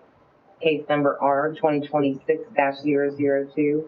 The applicant is Beverly Nelms, and the location is 404 Nelms Road. Over here on the left-hand side is an aerial. This is the property that is up for the rezoning. To the north, you have large lot, single-family residential. Also to the south and west, and vacant to the east.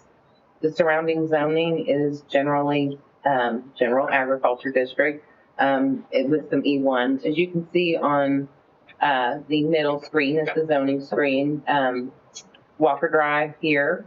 You can see we have several probably non-compliant ag parcels. These are probably an acre to 2 acres, and we do have some E1. This is the applicant's property. She is requesting to go to E1 to do a future lot split. So E1 requires 80,000 square feet. She has 5 acres, so she meets the minimum requirements and the frontage requirements as well for that. The 2040 comprehensive plan designates this as suburban residential. There is not a land use amendment required for this. Planning Commission did recommend approval with a vote of 5-0. There was no protest, and staff does support R 2026-002. I'm happy to answer any questions. Any questions from council? Is there any public comment concerning this agenda item?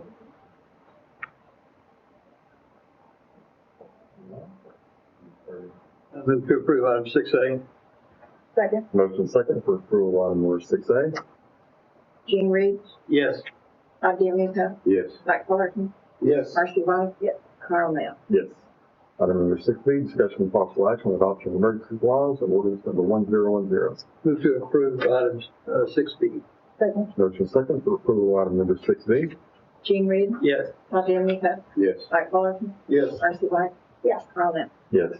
Item number 6C, public hearing discussion of possible action on application for rezoning from CC2 Community Commercial District to RF2 Two-Family Residential District for Alicia Drews and Stephen Drews located in the north half of the southwest border of section 14, Township 9 North, range 4, West Indian Ring, McLean County, Oklahoma. Adoption of ordinance number 10111. Property address 303 Naomi Lane, Newcastle, Oklahoma. Case number 2026-003. This is a request for rezoning from CC2 Community Commercial District to RF2 Two-Family Residential District, R 2026-003 for Stephen Drews, is the owner, located at 303 Naomi Lane. The left screen is the aerial. Currently, there's a single-family house that is there right now. The property owner had called and talked to one of our planners and asked, I've got a single-family house, I'm zoned CC2, is that an allowed use? And a single-family dwelling is not an allowed use in CC2.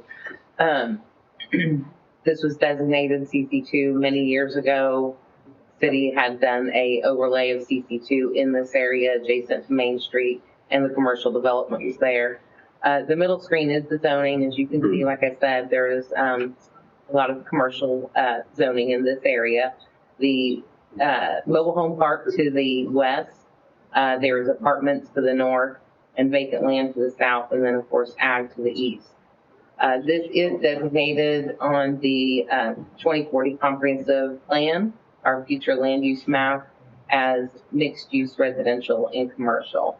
There is not a land use amendment required with this application, as this designation would be allowed in that land use designation.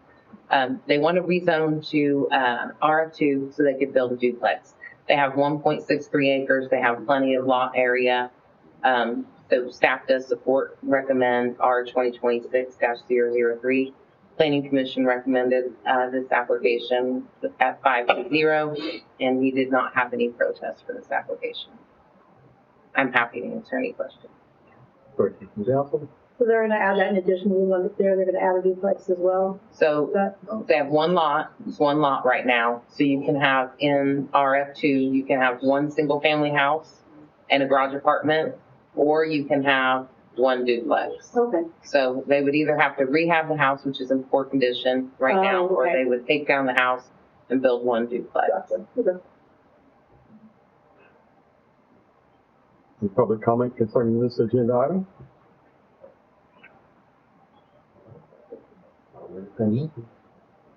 Motion to approve agenda item 6. Second. Motion second for approval of item number 6C. Jean Reed, Yes. Todd DeMarco, Yes. Mike Fullerton, Yes. Marcy White, Carl Nell. Yes. Item number 6D, discussion of possible action on adoption of the emergency clause of ordinance number 1011.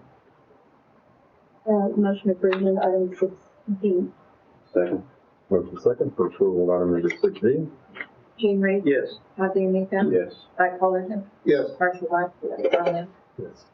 Item number 16, public hearing discussion of authorization on application for amendment to the 2040 future land use map for mixed-use residential and commercial to industrial for IS3 Holdings LLC located in the northwest quarter of section 13, township 9 north, range 4 west, Indian Meridian, McLean County, Oklahoma. Property address 1800 North East 16th Street, Newcastle, Oklahoma. Reference with R 2026-004. The council, I will present items 6E and F together. It's the land use amendment and the rezoning. They're two separate items, but I'm going to go through the presentation together. This is a request for a 2040 land use amendment from mixed use residential commercial to industrial, and a rezoning from IR restricted light manufacturing and warehouse district to IH2 heavy industry district for R 2026-004. The owner and developer is IS3 Holdings LLC. Jared Alvey is the CEO. The location is at 1800 North East 16th Street. So on the left-hand side of the screen is the surrounding land use. It's the aerial. Currently, there is a warehouse office building there that they do occupy. I'm trying to figure out which piece it is. It is this one here. Okay, where's our city building in comparison? So these are those city lots to the east. To the east, sorry. The streets department and vehicle maintenance. Okay. Yes. I was trying to figure out what okay. So to the north is the old landfill, it's closed down, and the gym, and a single family house. The south is industrial, heavy industrial with a concrete batch plant. And directly to the west is industrial heat and energy. The middle screen is the zoning screen. As you can see, we have heavy industrial to the south, to the northwest, and then IR and IM1 to the north as well as industrial to the east. This, as I stated, this application does require a land use amendment from mixed use residential and commercial to industrial. You can see we have industrial here at the old landfill. And this should have been designated as industrial as well here, but it got a mixed use residential commercial land use laid over on it. So as you know, this area has a lot of industrial uses in this general vicinity. And what they are requesting is to go to the IH2 so they can store outdoors. It's the only designation of the industrial districts that you can store outdoors. The only time that you have to fence in these districts is if you're abutting a residential district, and they are not. They're surrounded by industrial uses. So for the, there was no protest in this application, and Planning Commission did recommend 5-0 for recommendation of approval. Staff does recommend approval of R 2026-004 for the rezoning and for the land use as well. And I'm happy to answer any questions. The applicant is here and present for additional questions as well. So a general question, Janae, do we have any guidelines or restrictions on what can be stored outdoors? Any materials that would be associated with the business that would be a permitted use in IH2. So I'm not trying to borrow trouble, but like carcasses of old trucks and stuff like that, does that ever become an issue? Salvage yards require a UPOR. Okay. So it's an additional layer for them to come back through the process, Planning Commission and City Council for a salvage yard. So we don't open it up for things like that? No. Thank you. You said carcass, I thought, wait, what is this business doing? Okay. Any other council questions? Is there public comment concerning this agenda item? A very heavy industrial use, like such an asphalt plant, Yeah. crossroads with them. It kind of fits us. And you're presenting both, E and F. That is correct. So what's the difference between the two? E is the land use amendment from mixed use residential, commercial to industrial, and then F is the rezoning to the heavy industrial. I would entertain a motion. Motion to approve agenda item 6E. Second. Motion second for approval of item number 6E. Gene Reed, Yes. Todd DeMeco, Yes. Mike Fullerton, Yes. Marcy White, Carl Nell. Yes. Item number 6F, public hearing, discussion, and possible action on application for rezoning IR restricted light manufacturing warehousing district to IH2 heavy industry district for IS3 Holdings LLC located in the northwest quarter, section 13, township 9 north, range 4 west, and in Reading, McLean County, Oklahoma, and adopted ordinance number 1012, property address 1800 Northeast 16th Street, Newcastle, Oklahoma. Case number R 2026-004. Motion to approve agenda item 6F. Motion second for approval item number 6F. Gene Reed, Yes. Todd DeMeco, Yes. Mike Fullerton, Yes. Marcy White, Carl Nell. Yes.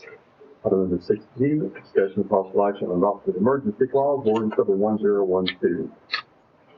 So motion to approve agenda item 6G. Second. Motion second for approval item number 6G. Gene Reed, Yes. Todd DeMeco, Yes. Mike Fullerton, Yes. Marcy White, Carl Nell. Yes. Item number 6H, public hearing, discussion and possible action on amendment to the 2040 future land use map from mixed use residential and commercial to industrial for Howard and Jean McGuire, husband and wife, located in the northwest quarter of section 13, township 9 north, range 4 west, Indian Meridian, McLean County, Oklahoma. Property address 1840 Northeast 16th Street, Newcastle, Oklahoma. Reference with R 2026-005. So these two applications are just the same. This is the property, one lot to the west of the previous one. So it's the same request for the land use amendment and for the rezoning to IH2 from IR. The applicant is a representative of this property owner at 1840 Northeast 16th. So the same surrounding land use, zoning, and 2040 comprehensive plan. The use is the same thing. It's going to be, they're in partnership for the IS3 Holdings. They do all indoor kind of manufacturing of oil and gas type of products. So it's mainly indoors, but they want the ability to store their product outside. So again, that's why you have to go to the IH2 because it's the only zoning designation that will allow that. Again, they are not abutting any residential, so screening, fencing would not be a requirement. However, they could do that if they wanted to. I'm happy to answer any questions.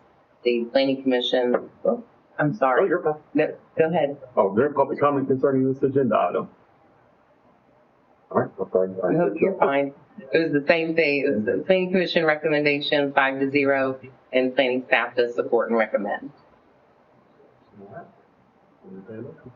Motion to approve agenda item 6H. I'll second. Motion second for approval of item number 6H. Gene Reed, Yes. Todd DeMeco, Yes. Mike Fullerton, Yes. Marcy White, Carl Nell. Yes. Item number 6I, public hearing, discussion, and possible action, application for rezoning from IR restricted light manufacturing warehousing district to IH2 heavy industry district for Howard and Jean McGuire, husband and wife, located in the northwest quarter, section 13, township 9 north, range 4 west, Indian Meridian, McLean County, Oklahoma. Adopted ordinance number 1013, property address 1840 Northeast 16th Street, Newcastle, Oklahoma. Case number R 2026-005. Motion to approve agenda item 6I. Second. Motion second for approval of item 6I. Gene Reed, Yes. Todd DeMeco, Yes. Mike Fullerton, Yes. Marcy White, Carl Nell. Yes. Item 6J, discussion and possible action on adopting the emergency clause of ordinance number 1013. Motion to approve agenda item 6J. Second. Motion second for approval of item number 6J. Gene Reed, Yes. Todd DeMeco, Yes. Mike Fullerton, Yes. Marcy White, Carl Nell. Yes. Item number 6K, public hearing, discussion and possible action on applications of PL&D Enterprises LLC / Timothy Ray Berry, for amendment to the 2040 future land use map, amending the suburban residential to urban residential. Property located in the north half, the west half, the west half, the northeast quarter of section 16, township 9 north, range 4 west, Indian Meridian, McLean County, Oklahoma. Property address 1404 Marty Lane, Newcastle, Oklahoma. Reference with R 2025-017. And this application is for a land use amendment and a rezoning, so I'll present these together, these two separate items.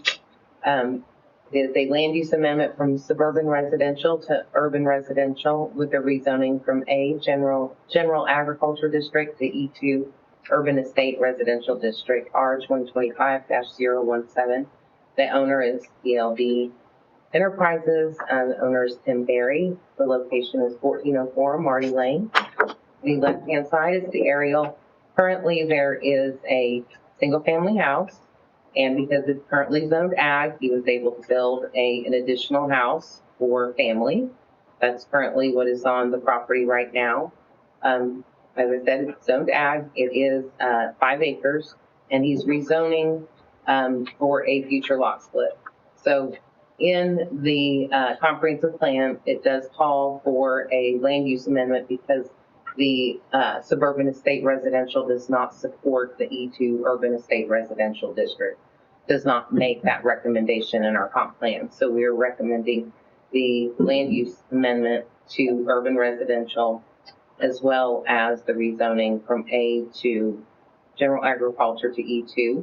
E2 requires a 1 acre minimum lot area with 100 feet of frontage. He's unique because he has Marty Lane is a private road. That easement was filed in 1974 for that private road easement. So that does exist for 1404 and 1406, and then any adjoining properties that would come. You know that in the the subdivision regulations under the warranty deed lot split, you can create up to 3 lots.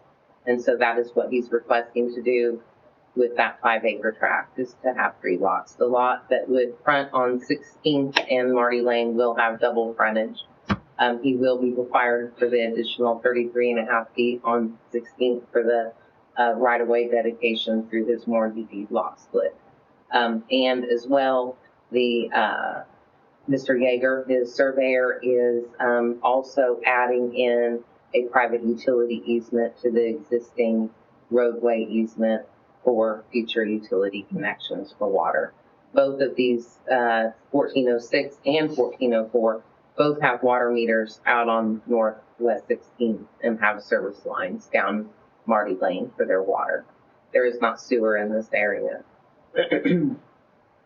Planning Commission made recommendation for both the land use amendment and the rezoning with a vote 5-0. Planning staff does recommend the land use amendment as well as the rezoning R 2025-017. We did not have any protests or inquiries for this case. I'm happy to answer any questions. Planning staff? Any public comment? Is there any public comment? Way to go, Mr. Barry, you waited them all out. I guess I'll entertain a motion. Motion to approve item K. Second. Motion second for approval item number 6K. Jane Reed? Yes. Todd DeMico? Yes. Mike Fullerton? Yes. Marcy White? Yes. Yes. Item number 6L, public hearing, discussion, possible action, application for rezoning from ag agriculture to E2 urban estate residential for TLND Enterprises LLC, Tennessee Granberry, located in the north half, the west half, northeast quarter of section 16, township 9 north, range 4 west, Indian Meridian, McLean County, Oklahoma, and adoption of ordinance number 1014. Property address 1404 Marty Lane, Newcastle, Oklahoma, case number R 2025-017. Make a motion to approve item L. 6L. Motion second for approval of item number 6L. Jane Reed? Yes. Todd DeMico? Yes. Mike Fullerton? Yes. Marcy White? Yes. Carl Nell? Yes. If only you'd been 6B or C. Item 6M, discussion and possible action on adoption of the emergency clause, ordinance number 1014. Make a motion to approve item 6M. Second. Motion second for approval of item number 6M. Jane Reed? Yes. Todd DeMico? Yes. Mike Fullerton? Yes. Marcy White? Yes. Carl Nell? Yes. Item number 6N, public hearing, discussion and possible action, application for approval amendment to the 2040 future land use map for general commercial, The mixed-use residential by R&R Land Development LLC for Riverview Villages located in the southwest quarter, section 33, township 10 north, range 4 west, Kingdom Meridian, McLean County, Oklahoma. Property address, northwest 32nd Street and Riverview Drive, Newcastle, Oklahoma. Reference to R 2025-005. Continue this request of the applicant. Make a motion to continue this item to our next regularly scheduled meeting. Second. Motion second for continuance. Jean Reed? Yes. Todd DeMonico? Yes. Mike Fullerton? Yes. Marcy White? Yes. Carl Nell? Yes. Item number 6O. Public hearing, discussion, and possible action, application for rezoning to PUD ordinance number 894, plan unit development. The PUD plan unit development by R&R Land Development LLC for Riverview Villages, located in the southwest quarter, section 33, township 10 north, range 4 west, Indian Meridian, McLean County, Oklahoma. Property address, northwest 32nd Street and Riverfront Drive, Newcastle, Oklahoma. Case number R 2025-005. Continue to request the applicant and make a motion to continue this item for our next regularly scheduled meeting. Second. Motion second for continuance. Jean Reed? Yes. Todd DeMonico? Yes. Mike Fullerton? Yes. Carl Nell? Yes. Marcy White? Yes. Item number 16, discussion and possible action on approval of the preliminary plat of Riverview Villages. Continued at the request of the applicant. Make a motion to continue this item to our next regularly scheduled meeting. Motion second for continuance. Jean Reed? Yes. Todd DeMonico? Yes. Mike Fullerton? Yes. Marcy White? Yes. Carl Nell? Yes. Item number 7. Goodness, it's a long time to get that. A few more letters left. But discussion and possible action on adoption of ordinance number 1115, amending the Newcastle Code of Ordinance, Title 15, Chapter 154.099, relating to private swimming pools. As you recall, council requested that we take a look at this ordinance requiring a fence around swimming pools for large lot or agriculture properties. So we discussed this with our city attorney and staff, and this is what we came up with. We came up with A and B are exactly the way it's continued to be stated in the ordinance. C amends the ordinance for owners of property zoned agriculture or parcels that are 2 acres or more in size than any other zoning district can apply for a special exception from provisions of subsections A or B or both, requesting special exception to be determined by the Board of Adjustment under section 154, 145C4 after the notice procedure set forth.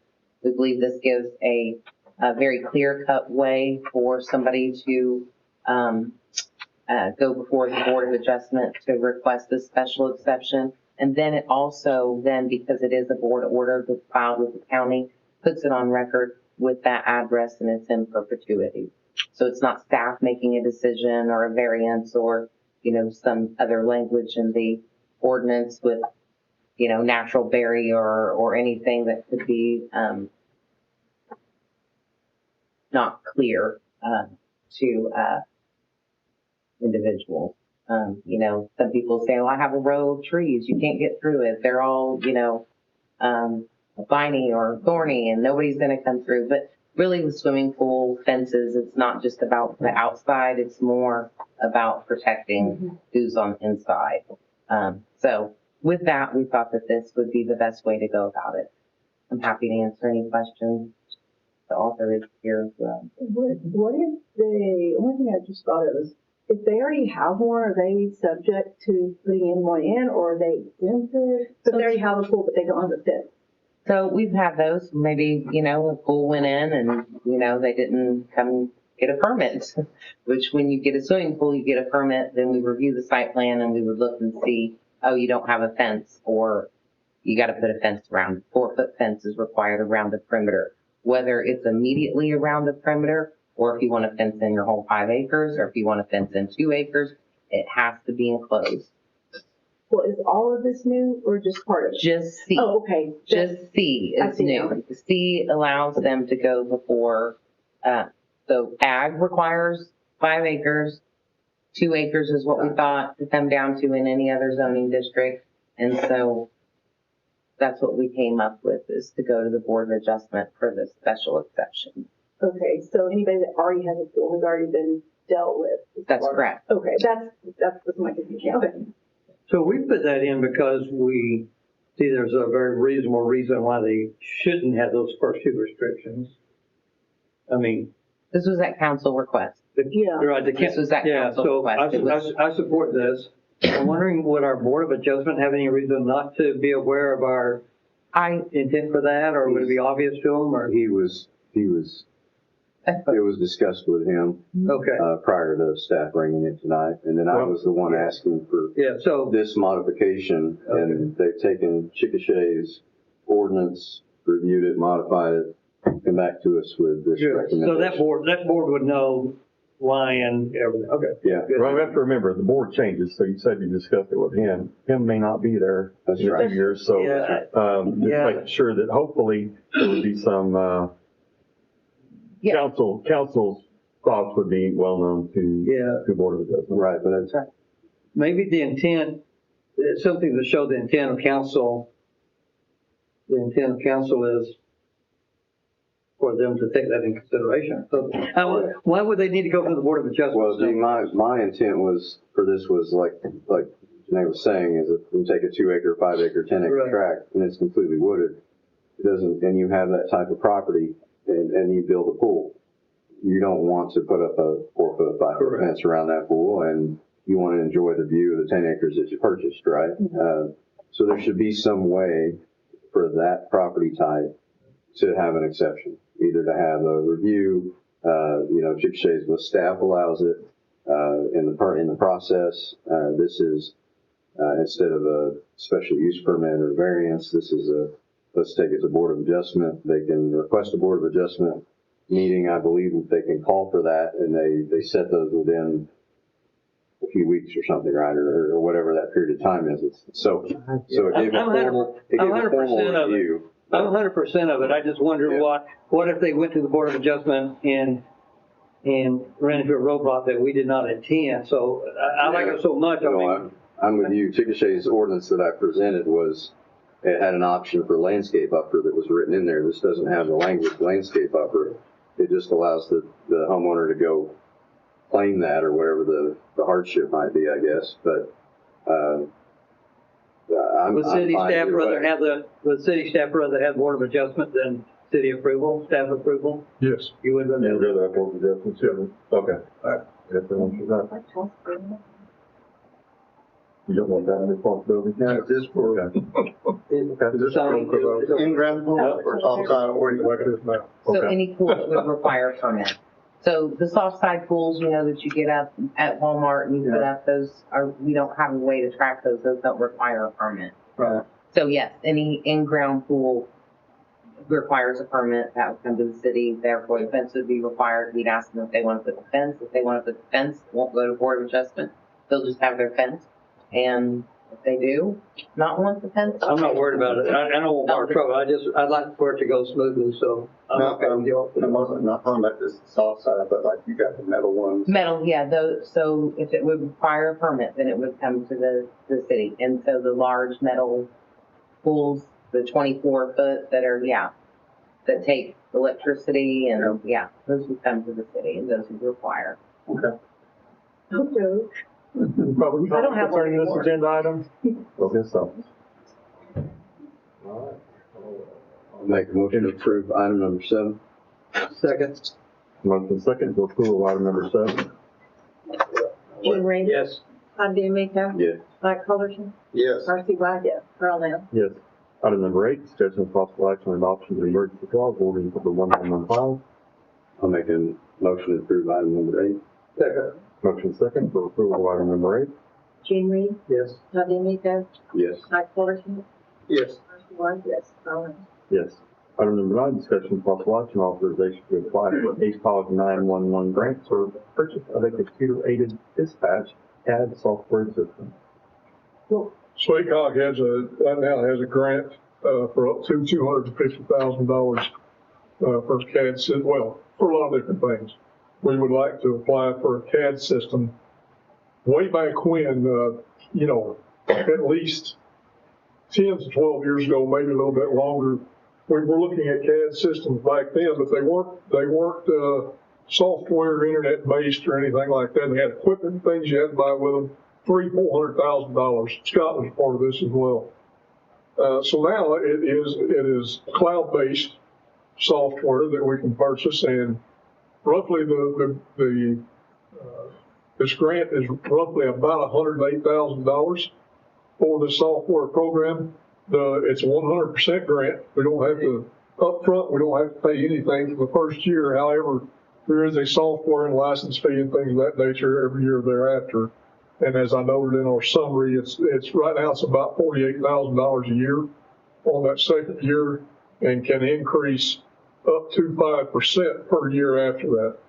However, if we don't do something fairly quickly with a CAD system, most cities use this that have any call volume at all, and our call volume is going through the roof here in Newcastle for emergency responders.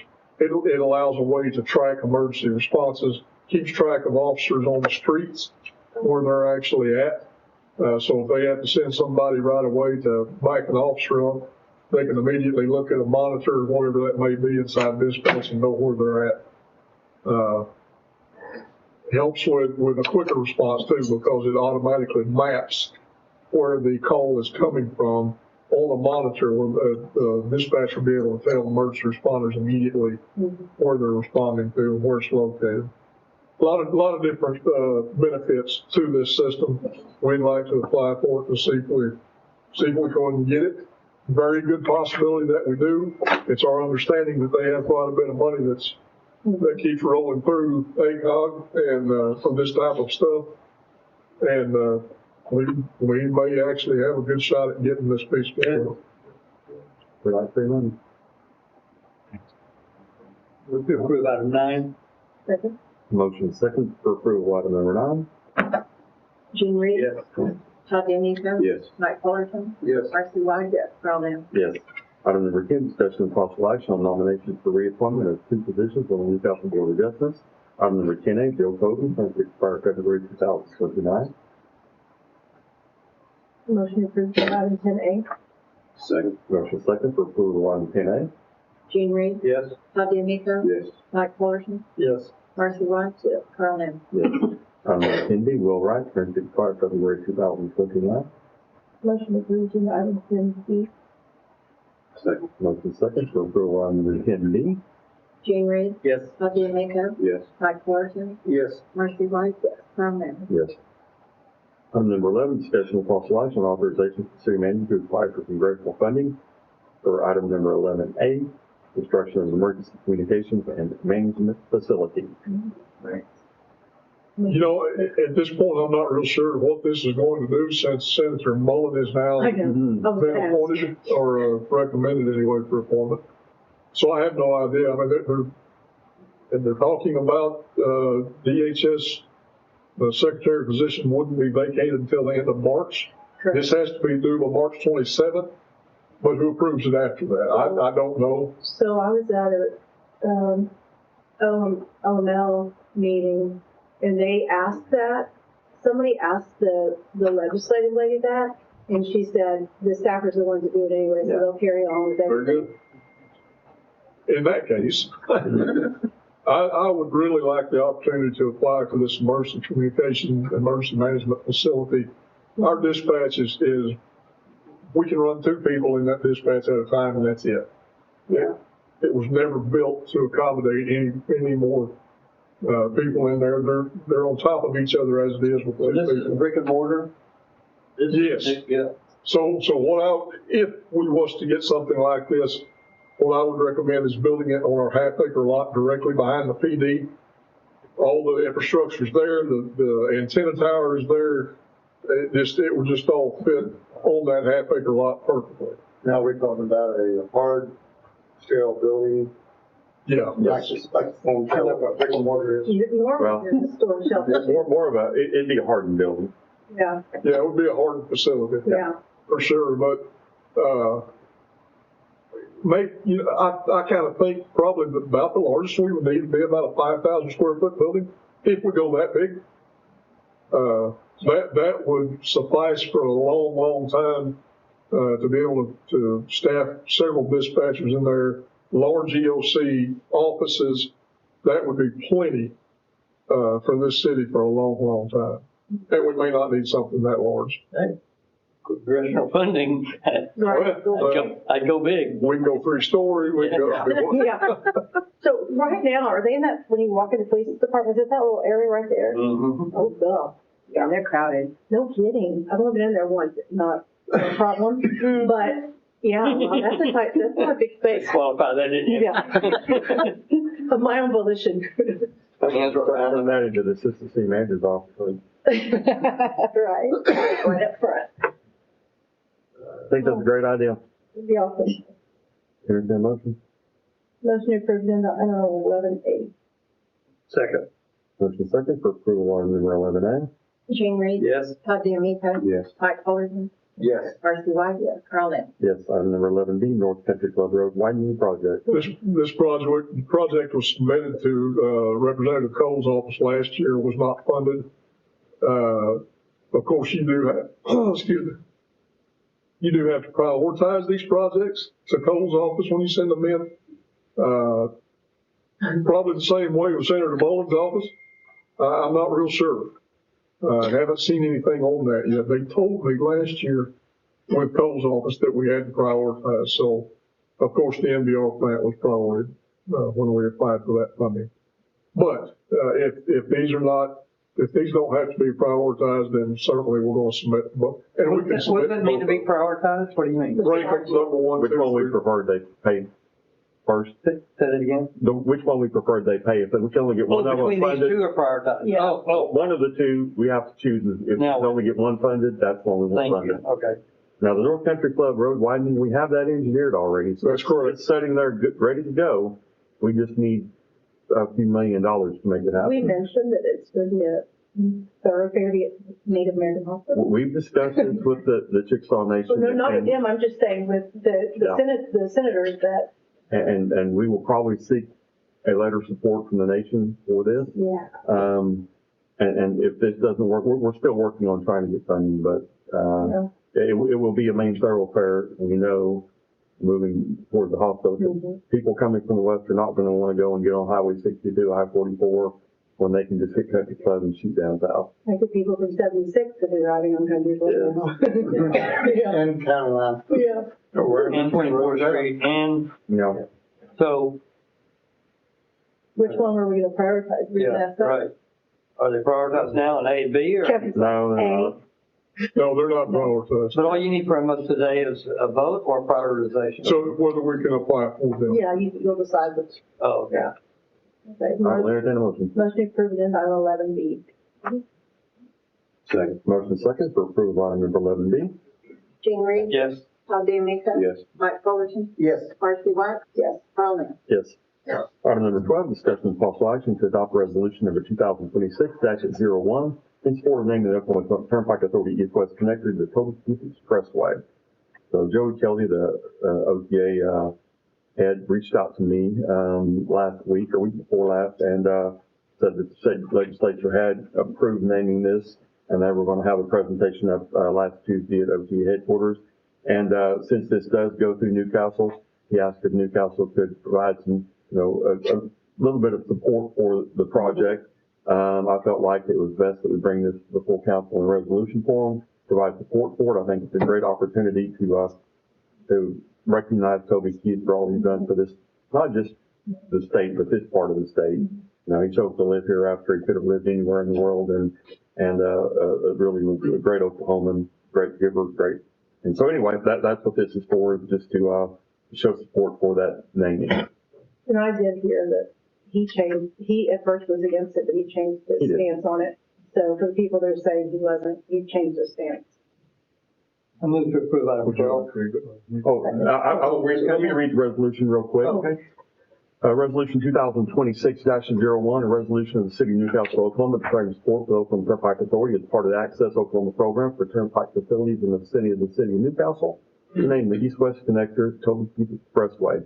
Whereas the Access Oklahoma program includes the construction of a new turnpike route from the I-44 Tri-City area in Newcastle, Blanchard, Tuttle, at State Highway 37, crossing the South Canadian River east to I-35, then continuing east along Indian Hills Road and then northeast to I-40. Connecting to the New Kingston Turnpike, which is referred to as the East-West Connector. Whereas we resolved, the mayor and city council of the city of Newcastle support naming the East-West Connector the following: Toby Keith Expressway. dated this 9th day of March 2026. You have to mention the other two cities in there? Well, That's ours. we're kind of gentle. You are Joe. That sounds good. Make a motion to approve item 12. Second. Motion second to approve item number 12. Jean Reed. Yes. Todd DeMeco. Yes. Mike Fullerton. Yes. Marcy White. Yes. Carl Nell. Yes. I'm getting phone calls. Item number 13, city manager's comments. Item number 14, council member comments. Save my comments for executive session. Very good. That'll take a while. Oh, All right, Wrong out there. item number 15, executive session. Make a motion to move Wait, it. hold on, I gotta read it. Okay. Discussion of possible action on entering into an executive session as permitted under 25OS, section 305B1, discussing the employment, hiring, appointment, promotion, demotion, discipline, or resignation of any individual, salaried public officer or employee, city treasurer's annual evaluation, and item 15B, discussion of possible action on entering into executive session as permitted under 25OS 307B1, discussing the employment, hiring, appointment, promotion, demotion, discipline, or resignation of any individual salaried public officer or employee, city manager's annual evaluation and contract renewal. Make a motion to enter into an executive session with the city manager, the city attorney present when called, and the city manager, city treasurer, present when called, and with the city attorney.